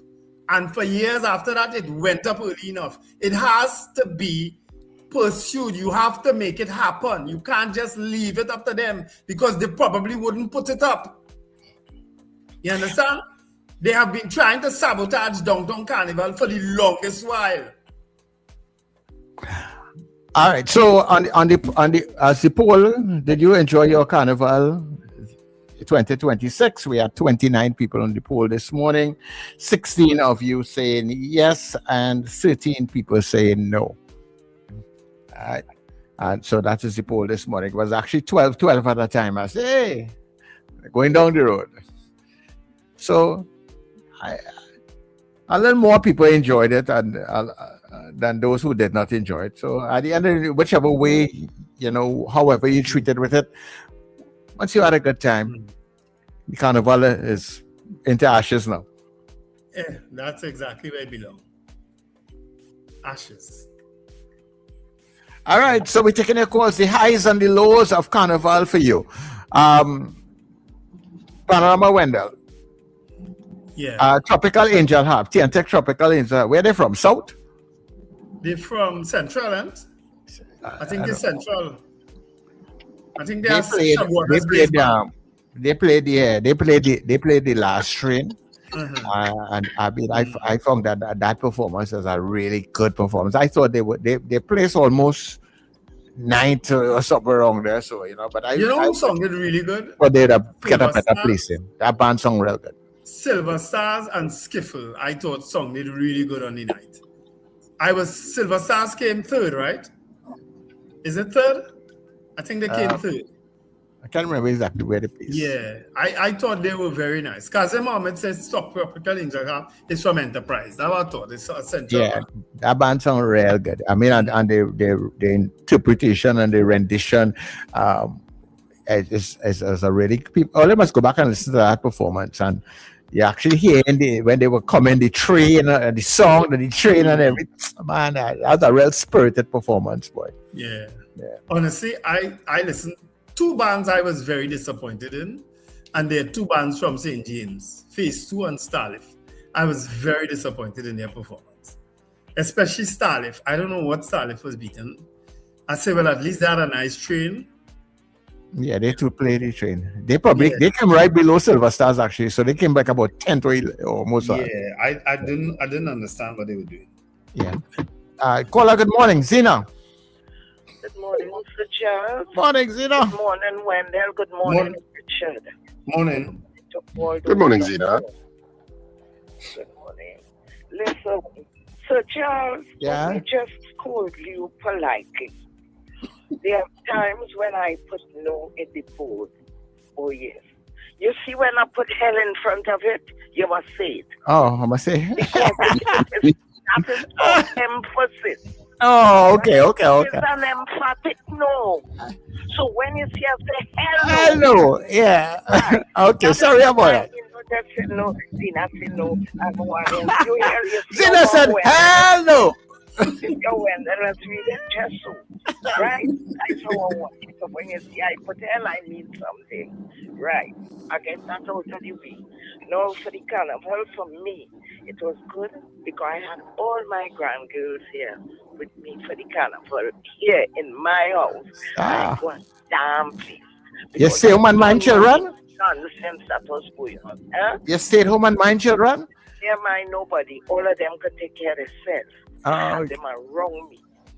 Them cook and eat and do what they wanted. Let me tell you. You see this carnival and you know what came on vex? From the start, since that fiesta in San Fernando, and I saw all who were left out. That's started saw the carnival from since then. And you see this damn nonsense that's going on where you can't say this and you unless you're seditious or you're obscene, I don't see you blocking nobody from speaking the truth as to what is going on. Calypso is, in Calypso, stories are told, and you have to tell the truth about what you see. The most vilified politician we had here was Dr. Rowley, and he took plenty, all in social media, all thing they put him. Dr. Rowley never censored nobody. Come on, people, man. Come on, UNC. Or they have to stop the nonsense. And as Richard talked about TTT, all you can't bring neophytes and babies and sucklings and think that all you go have a splendid show. What happened to the experienced people? Put politics out of it. All you want to sell shows, stuff, brother, and talking about pay-per-view. You know how insulting that is? We will lose this carnival. We will lose it because it is poor and people from abroad, including lots of my relatives who normally come, say they're not coming this year because the costumes are overpriced and a lot of damn nonsense has gone and have other carnivals in the world they will go to.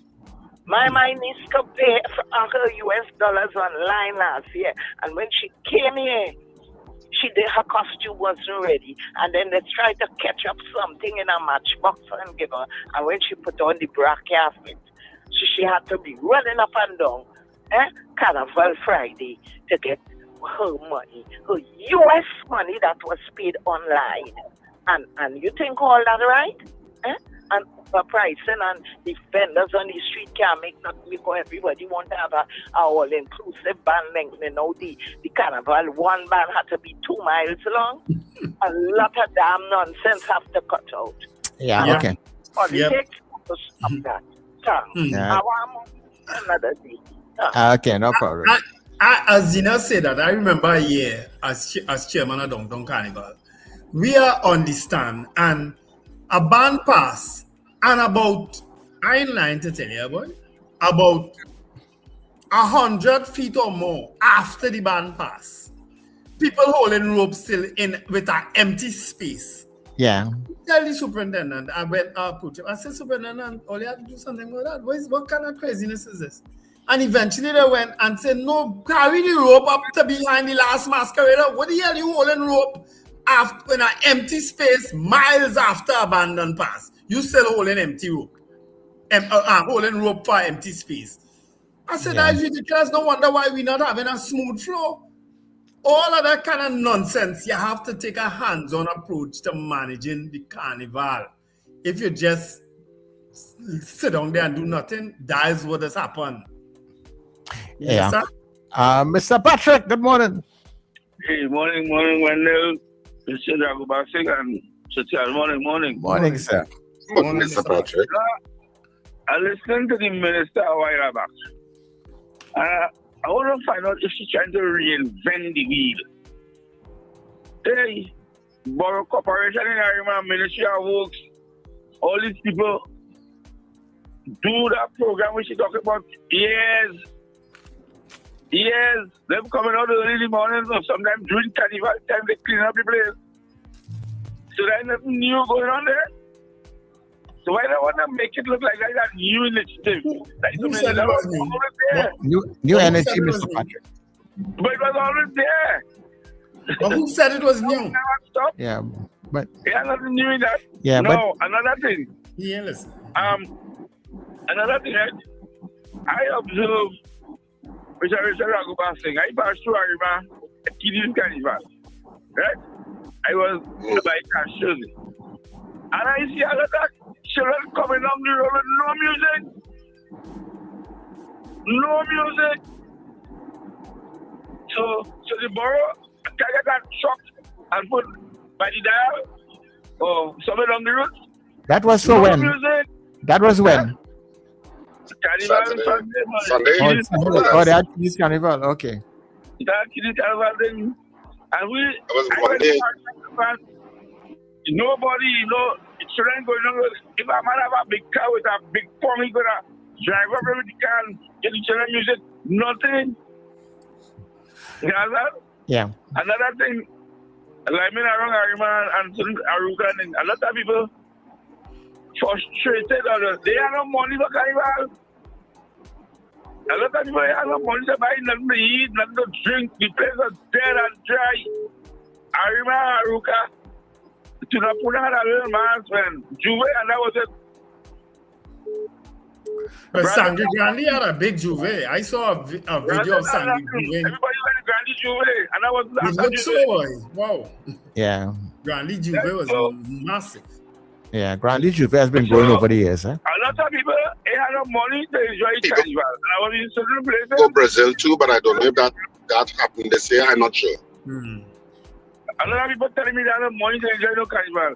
And a lot of people who own businesses say that carnival that is shut down because they are selling money to make that kind of rent and that balance. Okay. So it's a rough situation all this. Thank you very much, Mr. Patrick, for sharing your thoughts, the highs and the lows of the carnival. Virginia, good morning.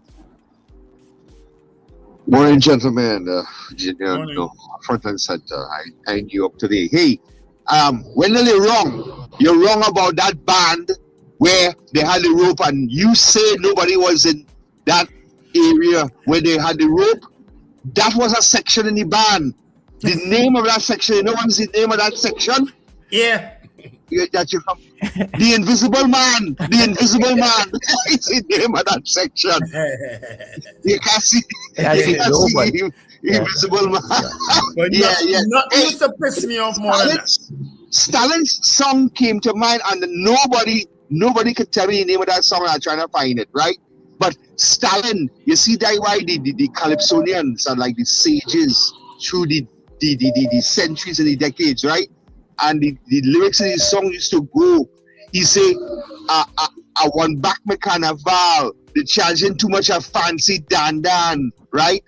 And he's saying that you don't need glasses to see, right? We want back my carnival. This thing getting out of hand. Zena had it right. Morning, Miss Zena. Had it right when she said her relative came in and and couldn't get her money's, return of investment, if we may call it that. It's just wrong. But before I leave here, pull up the interview with the police, the Friday, the Carnival Friday. I have to say that journalism in a very, very bad state in Trinidad. You have people asking questions there that was so deplorable. It looked as though they want to be the next star journalist or something, right? And I commend Michelle Benjamin, because one of the journalists tried to open up some bacchanal saying, the controversy with the Calypsonians and who didn't make it, and so on. So Benjamin asked her, well, who is the Calypsonian? Here the journalist. I prefer not to say. Really?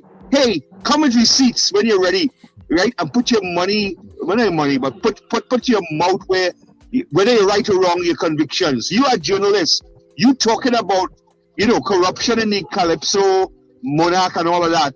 And yet, she say, I prefer not to identify. And as a journalist, and when Michelle challenged her and Michelle Benjamin say, well, who is the Calypsonian, right, that you felt was robbed or whatever? I just paraphrase it. I prefer not to say. It's a female Calypsonian. Really? I tell you, man, they have journalism and then they have journalism. Anyway, guys, Carnival. Okay, no problem. Thanks very much, Virginia. Yeah. The highs and the lows of Carnival 2026. Caller, good morning to you. Good morning, gentlemen. I'll be very brief. Now, not taking anything away from Terry Lyons, I think she's one of the very few persons who could actually bring her material to life. Right? That's excellent performance. But if we are quite honest,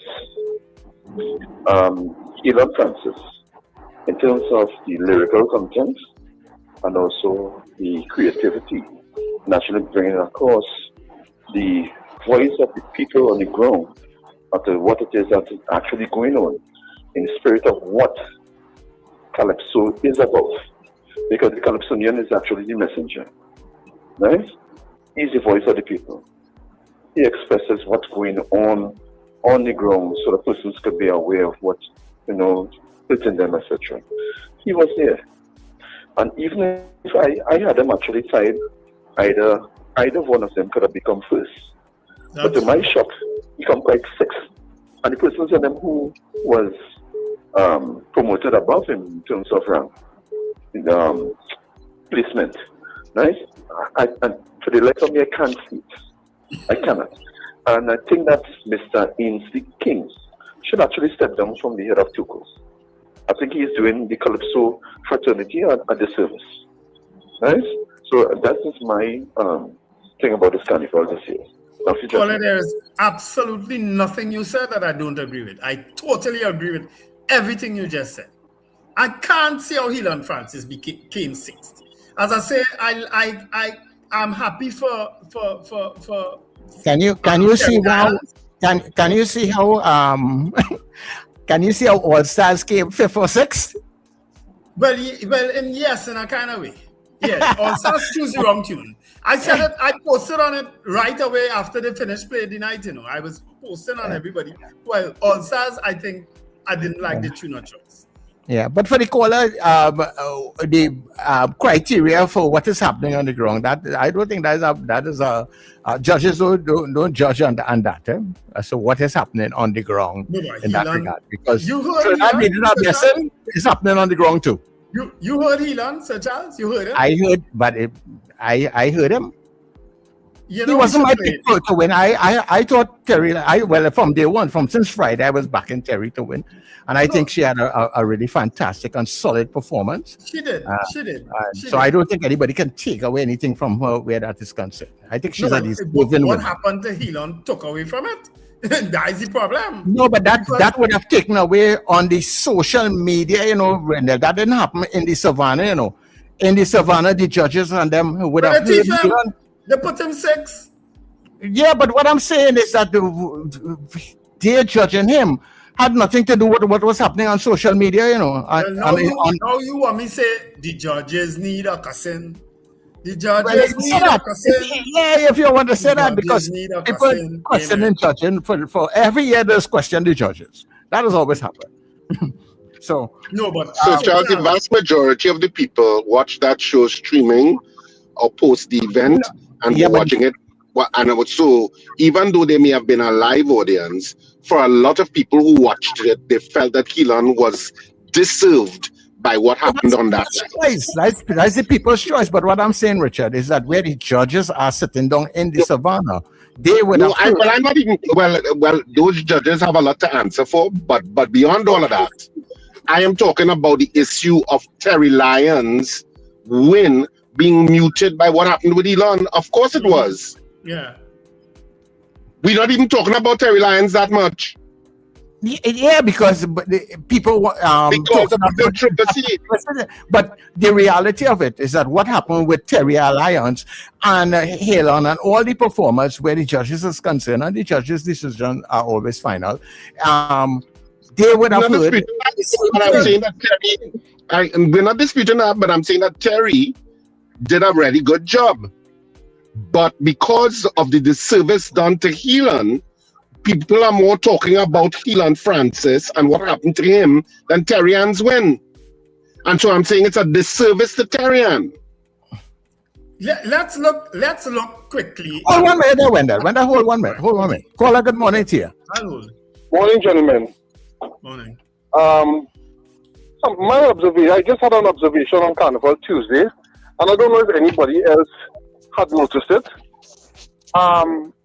I want to speak about the amount of minors, children, that they were accompanied by their parents, but I'm trying to understand the logic in a parent's mind who take their children out to seek mass on Carnival Tuesday, right? Carnival mass. Hear what I mean? Carnival is filled with lewd and sexual gestures and things. And when we want to protect the children from the roles, but we carry the children to see the lewd and suggestive actions on things. Say from aside from that, 10 o'clock last night, I was noticing parents out with the children who supposed to have school this morning. And I'm almost positive they ain't going to school this morning. So what we really training the children in our actions when we take them to out on Carnival Tuesday night, 10 o'clock, and then say, well, all right, they ain't going to school tomorrow. Yeah, but, right? But Lincoln, take it this way too. There are a lot of parents also who did not participate in Carnival celebrations, so don't send the children to school today. True. But what I'm trying to follow Lincoln logic with parents taking the children out to see mass.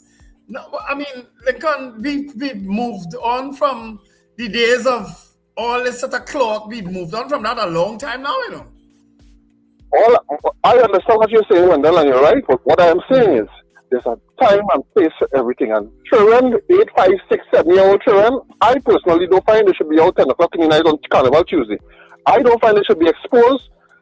So you have Chinese Carnival, carry them out for that. But I don't find children should be exposed to big mass. When man whining on woman, and woman whining on man, and man whining on woman, whining on police, and all these things that lewd and suggestive. But then the bishop want to have a conversation about rules. We don't want to protect the children, no, but adults want to protect them. Oh, the real children, we want to protect them. I hear you. Thanks very much, and yeah, that's an individual choice up to parents. I don't know how you could legislate on that. That's up to parents, really. You know what I mean? That's really up to the individual parent. You know, so I mean, yeah, and I mean, like I basically, I was in Port of Spain, you know, and until late watching the mass with the trucks and everything coming down the road and 7, 8 o'clock and all that kind. I can't say that it was a situation where you were seeing all the set of children outside there, you know, as Lincoln. So I don't know where he was, if he probably saw that, but I don't know. Even if they were out there, it really is an individual choice at the end of the day. You know what I mean? Because I am an adult. I mean, and I don't like to see how some people get on for Carnival Day, but I choose not to watch it. I don't watch it on television. I haven't done it for years. As I say, only when I used to be downtown would I have to watch mass. Otherwise, I don't. You know what I mean? I don't watch it. I didn't watch a day of mass on the television this year.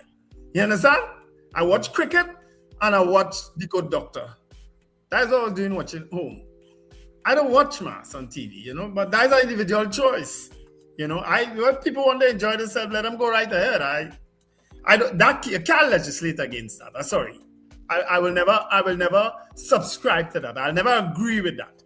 Legislating against whining or how people carry on, and that's adults. All right, so we are boarding on 8 o'clock, so we are going for the 8 o'clock news. Stay with us, and when we come back, we'll try and get in a couple more of your calls as we look at the highs and lows of Carnival 2026. Our news is straight ahead.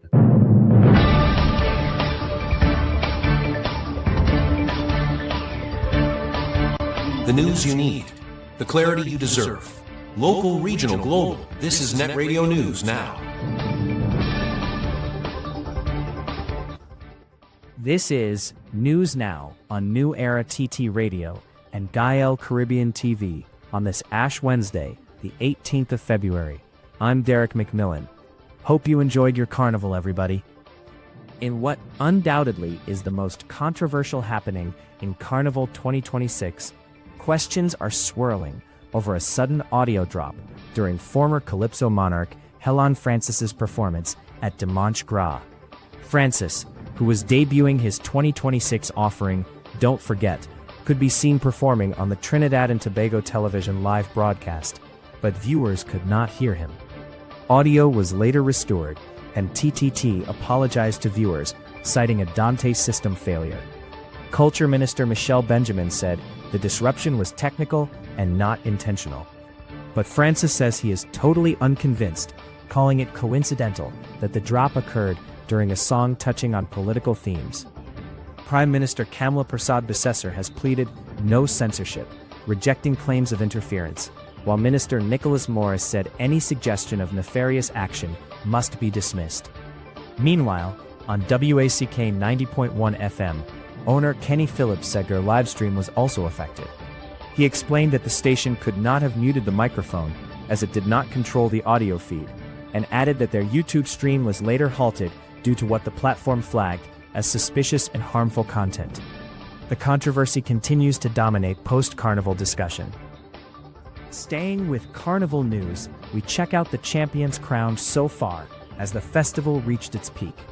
At Dimanche Gras, Terry Lyons captured the 2026 National Calypso Monarch title with her emotional and spiritual rendition of Blessings.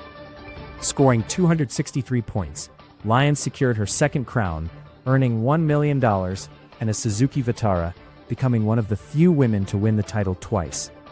On the Pan stage, Republic Bank Exodus Steel Orchestra are back-to-back National Panorama Large Band champions. Their powerful performance of voices Car Behave, arranged by Terrence B.J. Marcel, earned 289 points, just one ahead of BP Renegades, in a thrilling finish at the Queen's Park Savannah. And as we await the official Road March announcement later today, 3 songs appear to be leading the charge on the streets of Port of Spain. Encore by Michelle Montano, Car Behave by Aaron St. Louis, and Roadman by Bungie Garland. Carnival 2026's champions are emerging. Now all eyes are on the Road March crown.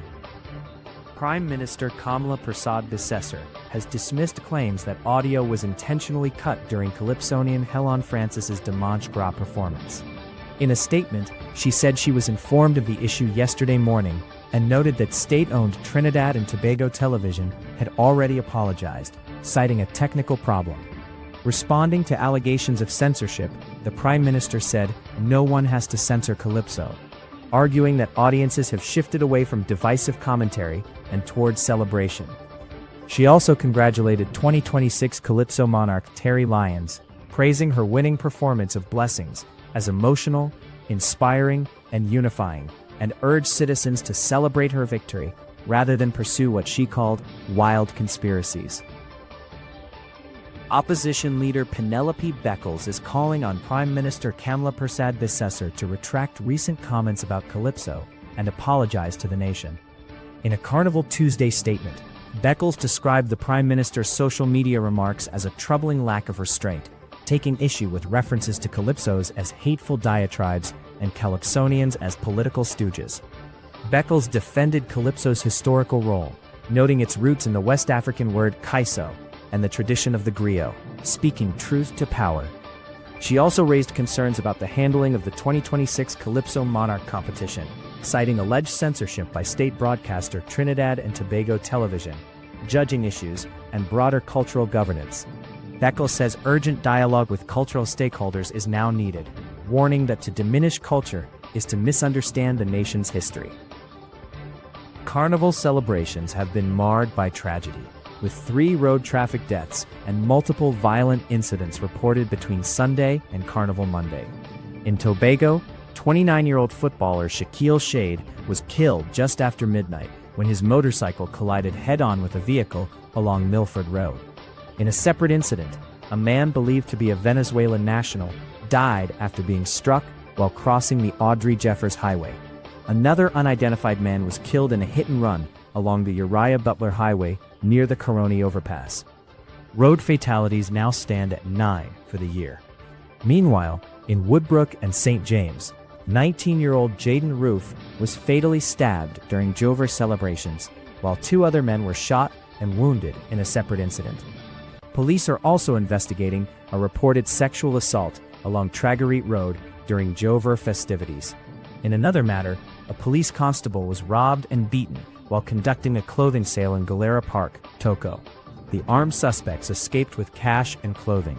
Investigations are ongoing in all incidents. In international news, tensions between China and Japan have escalated sharply, with even giant pandas becoming symbols of the diplomatic rift. Last month, Tokyo's Ueno Zoo bid farewell to pandas Xiao Xiao and Lei Lei after Beijing ordered their return, leaving Japan without Chinese pandas for the first time in decades. The dispute intensified after Japanese Prime Minister Sanae Takaichi suggested Japan could activate its self-defense forces in the event of an attack on Taiwan, a red line issue for China. Since then, Beijing has responded with diplomatic protests, military maneuvers near the disputed Senkaku Islands, restrictions on rare earth exports, cuts to tourism, canceled cultural events, and pressure at the United Nations.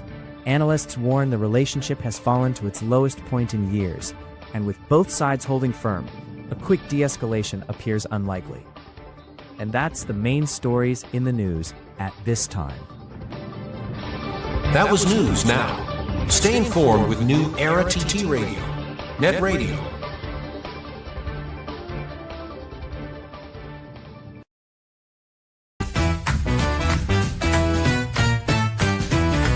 Advertise with us on New Era TT Radio, the fastest growing streaming platform for talk in Trinidad and Tobago. Audio and video ads welcome. Elevate your brand with us. Connect with us at newerattradio@yahoo.com or call us at 299-5156. Now what are you waiting for?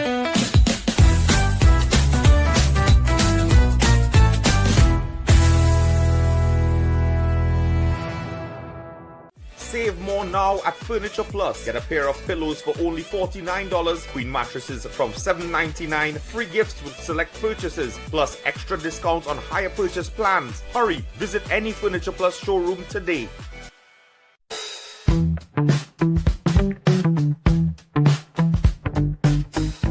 S&H Rumbox, 137 Western Main Road, St. James, for all your retail and wholesale needs for alcohol and non-alcoholic beverages.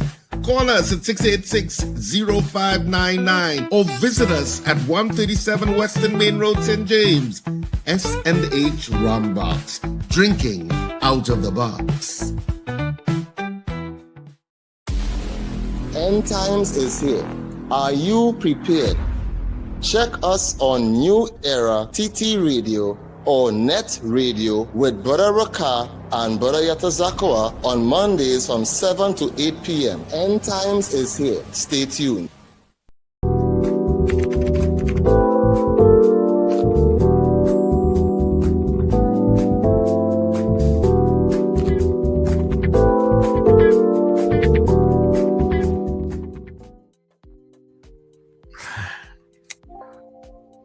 Okay, everybody. So we are back. This is the final session here on the breakfast show for this Ash Wednesday. I almost say Monday morning. You see why I forgot to put in the hump day this morning. Yeah. So yeah, we are here. Carnival is, I suppose, still going through a whole lot of changes, and like every year, there seems to be more and more changes that it is going through.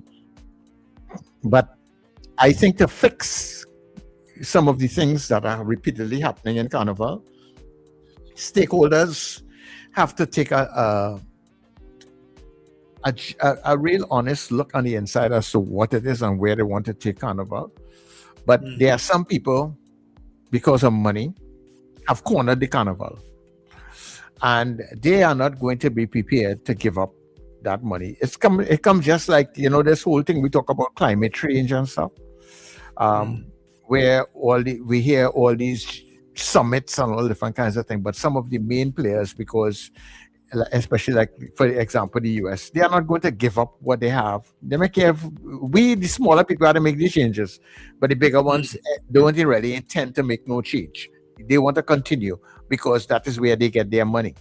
And there are some main players in the Carnival now who have cornered the Carnival. They rake in 90% of all the money that is made. It's a business, people make that. Yeah. And it's a business for a lot of them. Yeah, and the next wider population that's had a share of the 10% at the bottom there. And if they are not prepared to give up some of those things that they have put in place, the Carnival will continue to be going all over the place. Yeah, which is why I was always in favor of people being allowed to make that dollar. The vendors, I was big on that when I was there. You understand? In ensuring that spots go out to vendors, give everybody a chance to make a dollar. You understand? Because one of the things that the government would have done back in the day, I think it's the NER government, was make this thing called the special license, special liquor license, where it's $10 a day during the carnival time. It's the only time that you could get a liquor license for $10 a day. I think it was the NER government, I stand corrected. You understand? Who would have done that? And that was one of the best decisions to help the small man make a little dollar. You understand?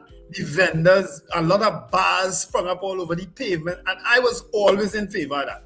People used to carry on and say, oh, we can't, there are no space for mass on the vendors. And have lots of space for mass, especially if you move the bloody rope and let people use the road. You understand? So all of that I fought against when I was there, but it just seems that a lot of these things are just not being followed up for one reason or the other. So you've seen, I saw, I don't know who gave vendors wrong information that the route changed this year. It was Charlotte Street a while now. They've been going up Charlotte Street a while now, vendors. That's nothing new. I saw some comments where vendors say they change the route and send the bands up Charlotte Street. No, that's been happening a while now. You understand? Yeah.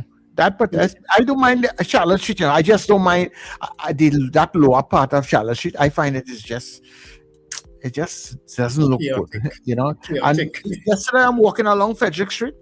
When I left City Gate, I walked up Henry and then I walked through Charlotte. Oh well, hardly anybody here. And then I came out of Frederick. You're watching to see what's going on. Frederick Street is dead. All those businesses that put up all these water and all they can save that money. They've removed the mask from Frederick Street a while now. I didn't agree with it though when they moved it. I didn't agree with it. But I understood the thinking behind it was to get more bands going behind the bridge. So I eventually supported that move. You know what I mean? But I was all in favor of going up Frederick Street. But as I say, it eliminated behind the bridge, mass passing behind the bridge. You know?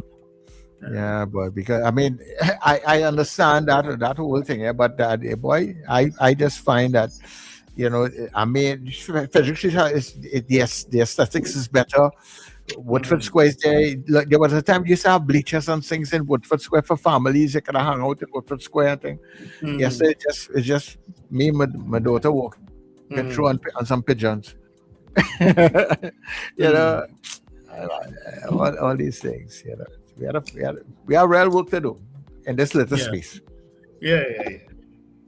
Plenty work to do in this little space. You know, but we could continue. You know what I wanted to bring up too.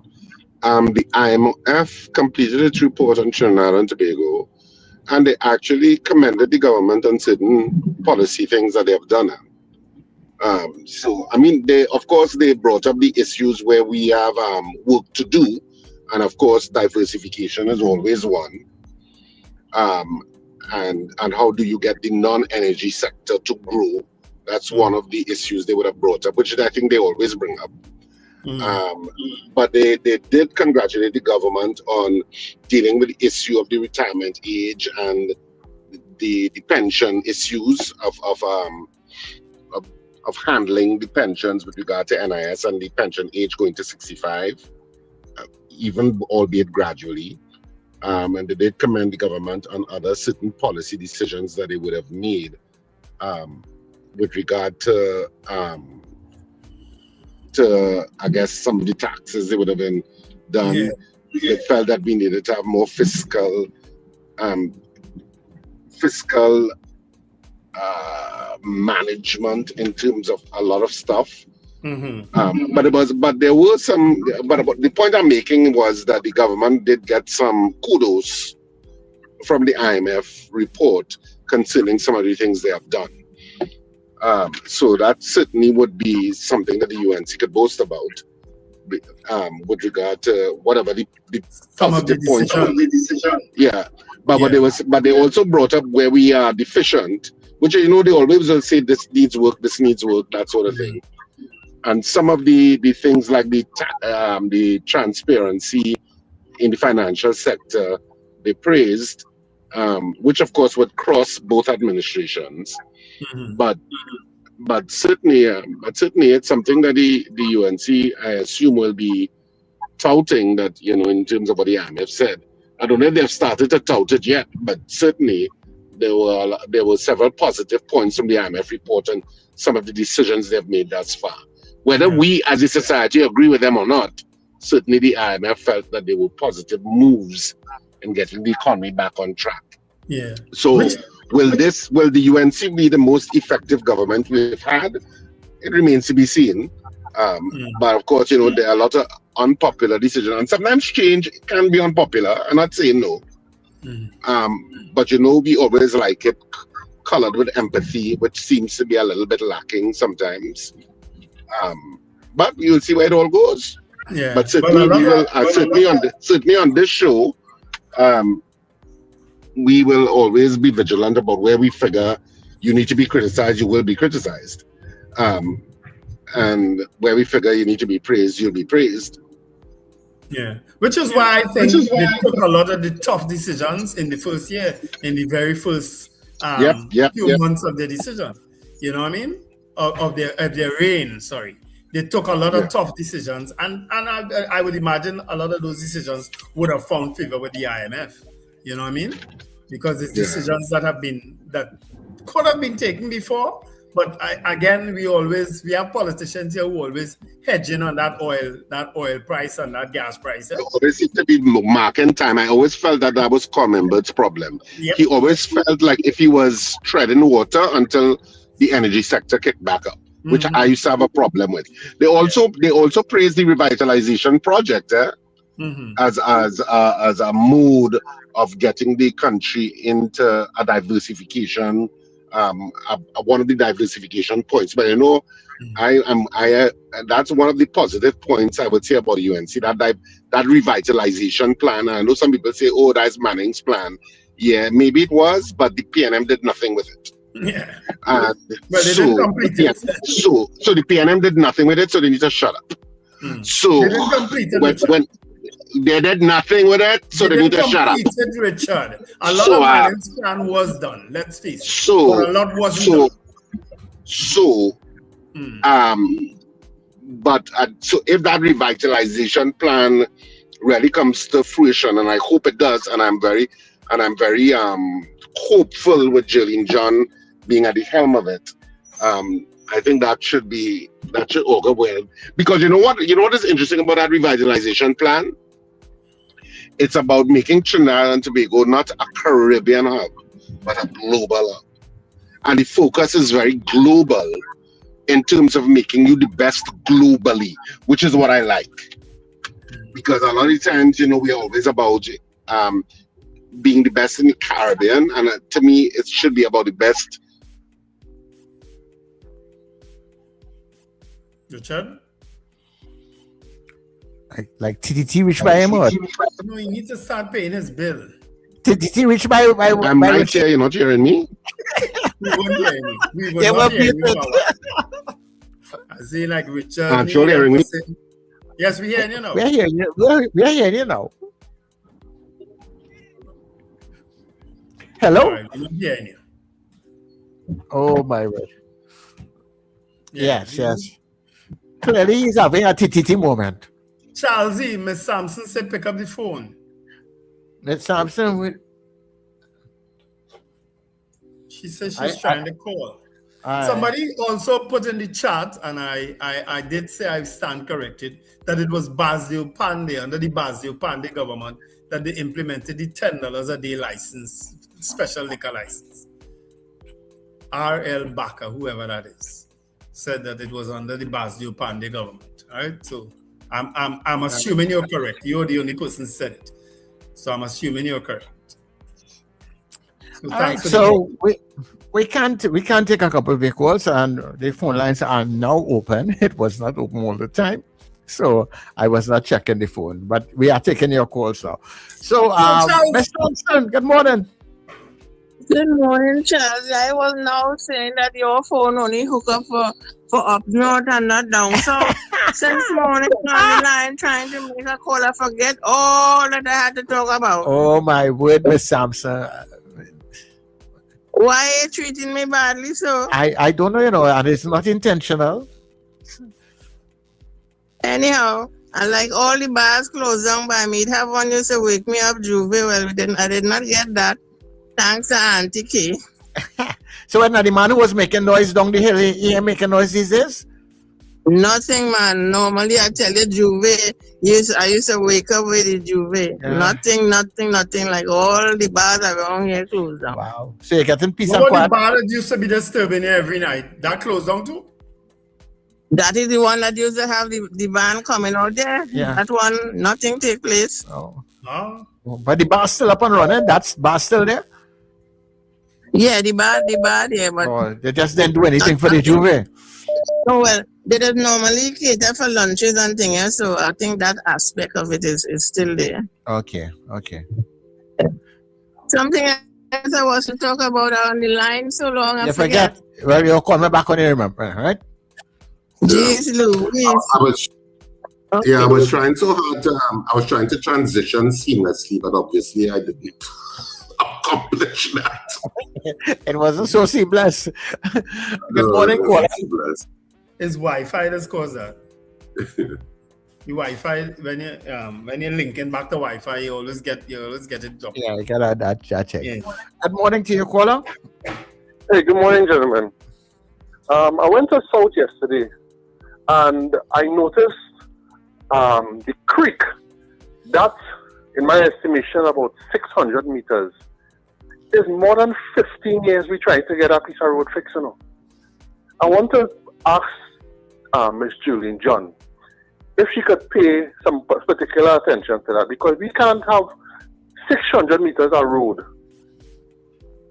can't be completed in 15 years. 15 years, and when they do complete it, they want to have big opening ceremony and cutting ribbon and all kind of fool doggery with something that take 15 years to fix 600 meters of road to allow the creek there to be a dual carriageway. Come on, man, why we can't get them simple little things fixed, and then when we get it fixed, is everybody congratulating like they make some kind of major accomplishment. Yeah. So, Ms. Jolene John, if you could have a look at that and get that piece of creek, they move all the machine. All they have is one little excavator. They know, like they have no work being done on it, nothing being done on it whatsoever. So I'm appealing to the government of the day. try and fix that creek now. At least give me one thing completed during your 5-year term. At least fix that problem that was existed for 15 years. Can't keep stop emphasizing on that, right? All right, okay. Yeah, no we hear problem. all kind of excuses about that area. Like they just nobody ever gets it correct. Don't mind Mosquito Creek there. Yeah, boy. Hello, good morning, Zena. Yeah, I just wanted just make 2 points because I have so many of them that irking me. Yeah, right, and them I wanted no, but I'm not going to say all this morning. The coming back to that issue with Helan Francis. If it wasn't deliberate, why did wax stream? Why did they YouTube TV taken down for some community guidelines and some nonsense? Why was it taken down after with that during that same issue there? And up to now, I think it is restored. Why? Because I didn't hear anything Helan sang that was outside of the guidelines, any kind of misbehavior.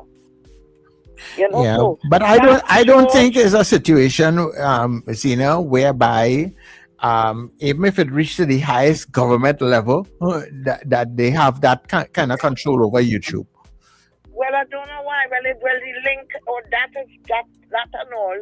That's why I'm asking. That and all is a kind of a puzzling thing. Yeah. And so fast. That is one.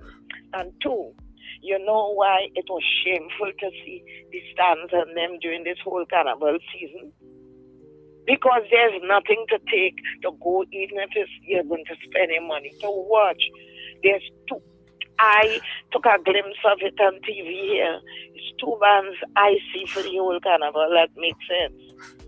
Ronnie McIntosh is one, very orderly, very colorful, very on point, and K2K. That is what we call what people would want to go out to see a show, carnival like that. I ain't saying everybody had to put on clothes, you know.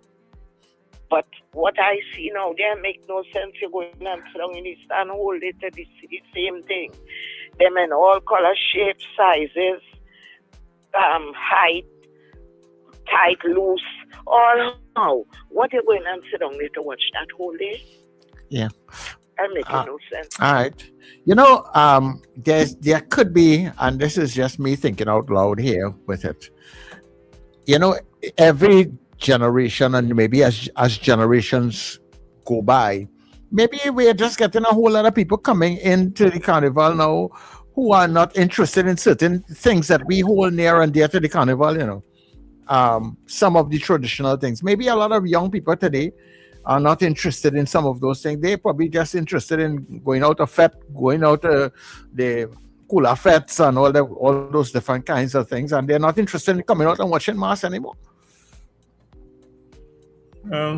Maybe it's just a difference in the generations coming.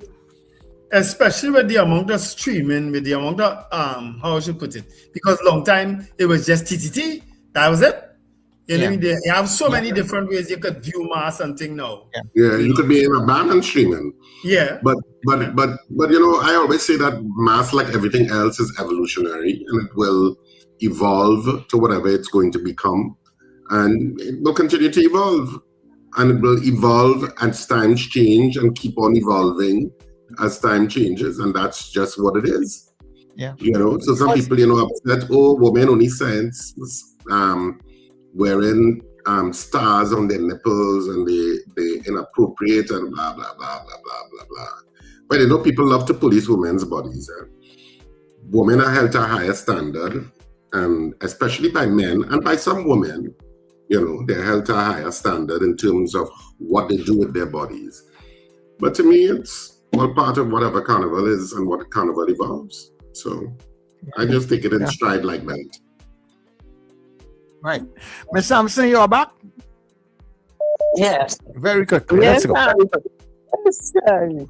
There's a saying, there's too much chiefs and no Indians. And Calypso is coming like that. It's who have more corn, feeding more fowl. And I heard something that all the Caribbean countries is going to be getting oil except Trinidad, thanks to Auntie. I can't see what would happen 5 years down the road. Getting oil 5 from years where? of this nonsense, who not working, who unemployed, who this, that. Oh my God, Lord. Who will be given the oil and where won't be getting from? That is oil from where? Venezuela? Apparently, yes. But where you saw that story, Miss Sampson? Except. But I think they got the companies involved in the dragon gas. Then they get their licenses. I think that's what happened. No, I don't know what Delcy Rodriguez, as the de facto leader at this point, is going to do with regard to, because human relationships matter. And there was an exchange of words between her and Kamala Prasad, and not even an exchange of words, no? They made her persona non grata, and they cancelled all agreements with Trinidad. So it'll take some really hefty diplomacy and some heavy lifting to fix that, because you got to fix that. Yeah. So, Caller, good morning. Good morning, gentlemen. Morning, Diego Martin. Yes, good morning. Well, the UNC has done it again. Oh my God. Listen, sometimes I just wonder. They were living in this country during the era of Dr. Eric Williams, when Calypsonians, especially talk dust, used to be singing on Dr. Eric Williams and the PNM, and he used to win a lot of crowns. I don't understand how this government so thin-skinned. What the hell is this? Well, as I say, all those who sang Yellow is the Code, that is what they getting now, right? And it seems like this government want to, they already have a lot of people jobless, and like they want to make them homeless also. Brace all yourself, all you HDC house owners. And I listened to Lincoln. He was talking about parents having children out there that hour. Lincoln have to remember a lot of young parents we have out there, and them making sure they leave until every light out. And you know, they will go say, what happened, you want me leave my child home by itself? So they bringing the children out, and they stay until some ungodly hours. I could never see. As a matter of fact, when my children, my two sons were small, I take them to children's carnival, and that's it. I'm not going in town with my children. You look at it on TV. I was on Frederick Street Saturday. I carried my grandsons on Frederick Street to watch the children's carnival. And I saw a little boy was in city police, where he lost. And you know what I observed? A lot of parents, they're walking through a crowd. They in front, the child behind. Your child must get lost in the crowd. I remember growing up, my mother carried us out and she used to say, walk in front of me. I want to see you. When you walk with your child behind you, anybody could snatch them. They could get lost. And it has amazed me when I see parents in a crowd with children, and they're walking and the child behind them. Lord, I think they need to start teaching parenting in schools. Y'all have a blessed day. Yeah. And next thing I don't like to see is when people parents standing on the side of the road waiting for transportation and not holding a young child. Or holding their hand, but the child on the side with the traffic. All of those things, people like that, just to be checking. I don't know. Yeah. And there was a time for Carnival, I remember NCC at the time, maybe in a different incarnation, would have made sure that that children coming to the mass and parents, they would encourage them to put a little tag on their child, put a little phone number, a little name, so in case they get lost, you know. Because I saw a lot of, I saw about 2 or 3 persons on social media where the police, especially Belmont police, were asking, do you know this child? You know, so put a little tag. I always tell them, we have lost the parent. The child says. Did we come back up and Gaia? Sorry? Did we come back up and Gaia? I haven't put back on the TV as yet. Oh, okay. And the person who was complaining to me all morning right in front of me here. So she gave up. She stopped watching. Yeah. And anyhow, I sent something in the chat also why it cut off. But I don't want to put it outside. I come like Waka. I don't want to say it here. Caller, good morning. A blessed good morning to you, Sir Charles, Richard, and Wendell. Morning, what Susan. you're saying, dear Sir Charles, is correct. You're right on the ball. Parents supposed to tag the children and put a little thing, at least their name, the parents. They didn't have to put the parents name, just put the name and contact number or something on the child. So at least if anything happened, somebody could at least call them or something like that. The next thing, that is what I want. Second thing is with Mr. Helen. I was listening to both my phone, which was on YouTube with WAC, and also I was watching TV, TTT. And WAC was playing his song right through. I heard all audio was on with WAC. Everything was good. TTT, when the man reached about halfway, he went mute first. After he went mute, all of a sudden, you just see commercials start to play on TTT. I said, okay, they start. When the guy finished with WAC now, when WAC finished with him with his song, you see Mr. Philip came across to them and the guy said, we are live. And then the man said, oh, I heard what you say, I would not repeat it, but with WAC, we just carry Calypso on or whatever. But Mr. Philip did came across and tell me how TTT mute. He said that. And I could always send the clip when I get it searched, I could send it to him. But for me, this whole thing with Mr. Helen, I just waiting for 2027 once God spare life to see how this whole ball game go. Because they are also on YouTube, also on Facebook, they have a picture with Miss Prasad along with a note talking about the whole situation we went on with Helen. And she's talking about, that is why them Calypso tend to make and all kind of thing, and the other people is make, which is who keeping carnival party and a whole set of nonsense. I say, see that? She gone out the window with them thing. I don't know. It's one thing after the next. And what Christina said was true. This whole thing is like a fuck up, just like what going on with Gaia. Like certain things are you talking and it's like they're cutting off. I don't want to play a TTT special. It's me saying it, not you all. I am just observing. It's more than once. If you tell me it happening once or twice, I don't mind. But I find it happening often, and it's like certain topics. When you have certain it's like they're cutting off. It's like I say they're playing TTT special. But anyway, gentlemen, they can't support your program because any TT radio is number one. Thank you very much, Kola. I think that's Susan, go to the head of the class. Go to the head of the class. Sir Charles, make room for Susan at the top at the head of the class. Yes, I think at a certain point, at a certain point, things are no longer incompetence. It's now deliberate. And I will leave that there.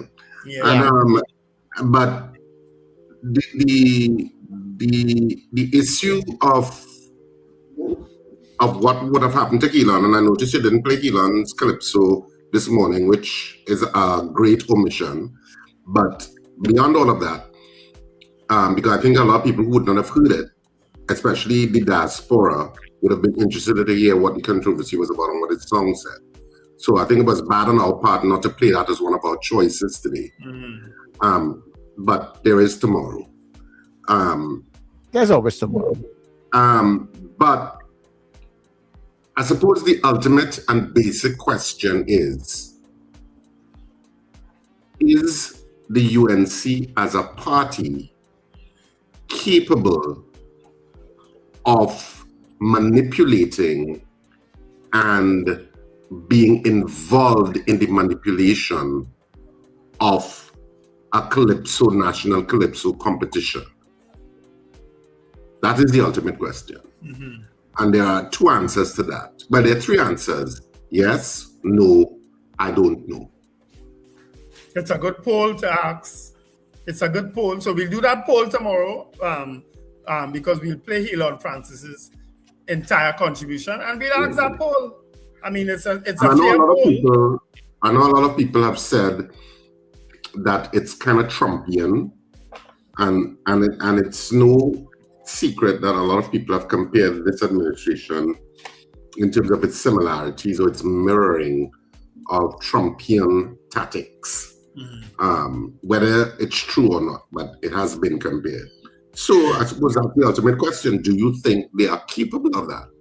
Yeah. As Trinidadians, because they're ultimately Trinidadians and Tobagonians, and they understand what calypso means. They didn't just arrive, but are they capable of using state machinery, whether it be the placement of who you put to judge, and whether it is that you have people on standby to pull audio if it's a song I do not like? Are they capable of that? Yeah. And that's why I say there are three answers. Either you think yes, they are. Either you think no, of course not. Or are you thinking, well, I really don't know. All right. Let's take our final call before we go. Guys, good morning, caller. Yeah. Hey, all right, yeah, man. Hey, Wendell, I was trying to get on to you, man, because I wanted to talk to you about that same thing, setting up a space, the idea about the carnival, and we talk about it could evolve and wherever it go, but you actually manage festivals, and you normally, if you see if you see gaps, you can bring in something. And actually, we have in our little group, we have seen people, the tradition, people organizing, and it's already set up a space to allow people to play themselves in the carnival who want to be on the fringe, who are on the fringes and want to come out and play themselves. Just a thing, and bring it into the Tuesday and just set a space where these people could come and think. But it's, the permissions and how you navigate setting up a space. And it's not an informal space, and just allow people to come and play themselves. And I think that's what NCC and Carnival commissions and festival people, that's what they do. I don't know about the NCC. Putting up infrastructure and all these things is fine, but another part of our carnival and as a festival is managing it. If you see things going, because there are people, I've seen it, I've seen people come 40, 50, want to play in small bands and gravitate. They're the ones who want to play in the big band things, but there are people, there's a whole demographics of people who want to do things differently. And I know I have a whole bunch of young people who just play themselves, but they don't cross no stage, but they play themselves. They put on the little makeshift and they walk around the carnival, they just walk. Yeah. So, which is how Soca Drum came about. And why so I think that's the thing. The question what Richard was talking about is you have to always question Kirk Mayhew being the head of the TTT, and then you might be able to answer some of the questions after that about if that could happen. I don't know if you know who Kirk Mayhew is and the kind of what he has said in the past and how he has written, then you might get an answer to your question. Yeah. Okay. Cool. No problem. Thanks very much, Dean. I saw you put that in the chat, Dean, but is he head of TTT now? Who's that? I know Andy Johnson had refused the job or didn't take up the offer or whatever. But is Kirk Magee the head of TTT? Andy Johnson was going to be head of news. All right. But is Kirk Magee the head of TTT? No, I haven't read that anyway. I think the person who was in charge of TTT was Mikey K. Well, he was an announcer. Yeah, he is chairman of TTT, right? Yeah, I think he's the chairman. Yes, you're right, Sir Charles. And he was an announcer on the stage that night for the March Gras, eh? Yeah, he was an announcer. It was basically a team. Sir Charles, why you raise this now when we don't go off some anyway, we didn't even on Gael. So we couldn't go off. Yeah. But that is a very important point. Michael Kerr is chairman of TTT, and he was the announcer on the March Gras. I am happy you reminded me. And they were controlling the... We'll deal with that tomorrow. We will deal with that tomorrow. Yeah, TTT had their people in place to do the live streaming for their things. So, so... Well, now I saw my lyrics, TTT need a cousin. TTT need a cousin. And now it's very... It's very important now. We're going to deal with Mikey K tomorrow. I know him well. I'll call him.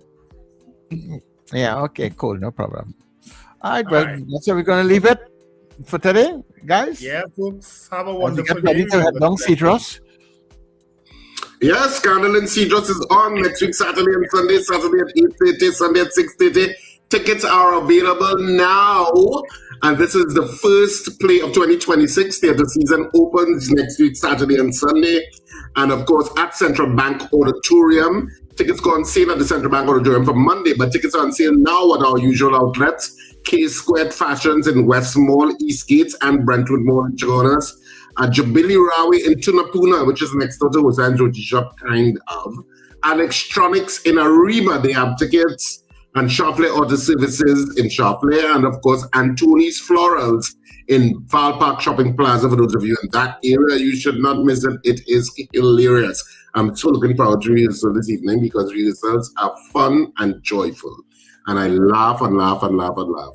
So it's always great when you enjoy what you do. You could purse up your mouth, you abandon P&M. You could purse it up and shucks.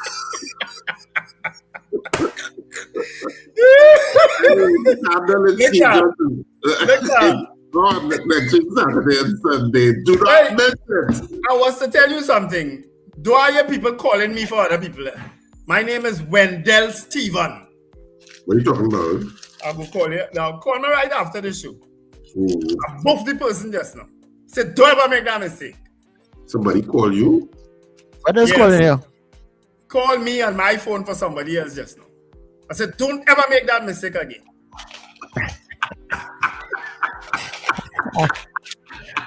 Oh, gosh. Hey, tomorrow, guys. Please, God, right?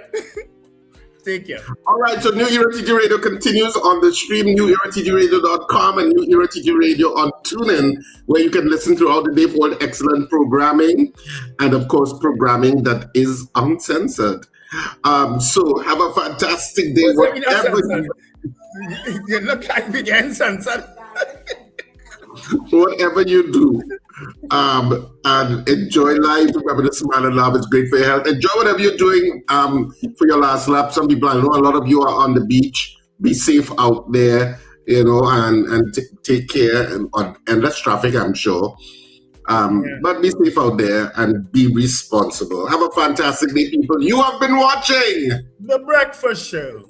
There we go. Get up, get up. It's the time to start the day. The Breakfast Show is here. We bring in the soca way. Yeah, yeah, yeah, yeah, yeah, yeah, yeah. Yeah, yeah, yeah, yeah, yeah, yeah, yeah.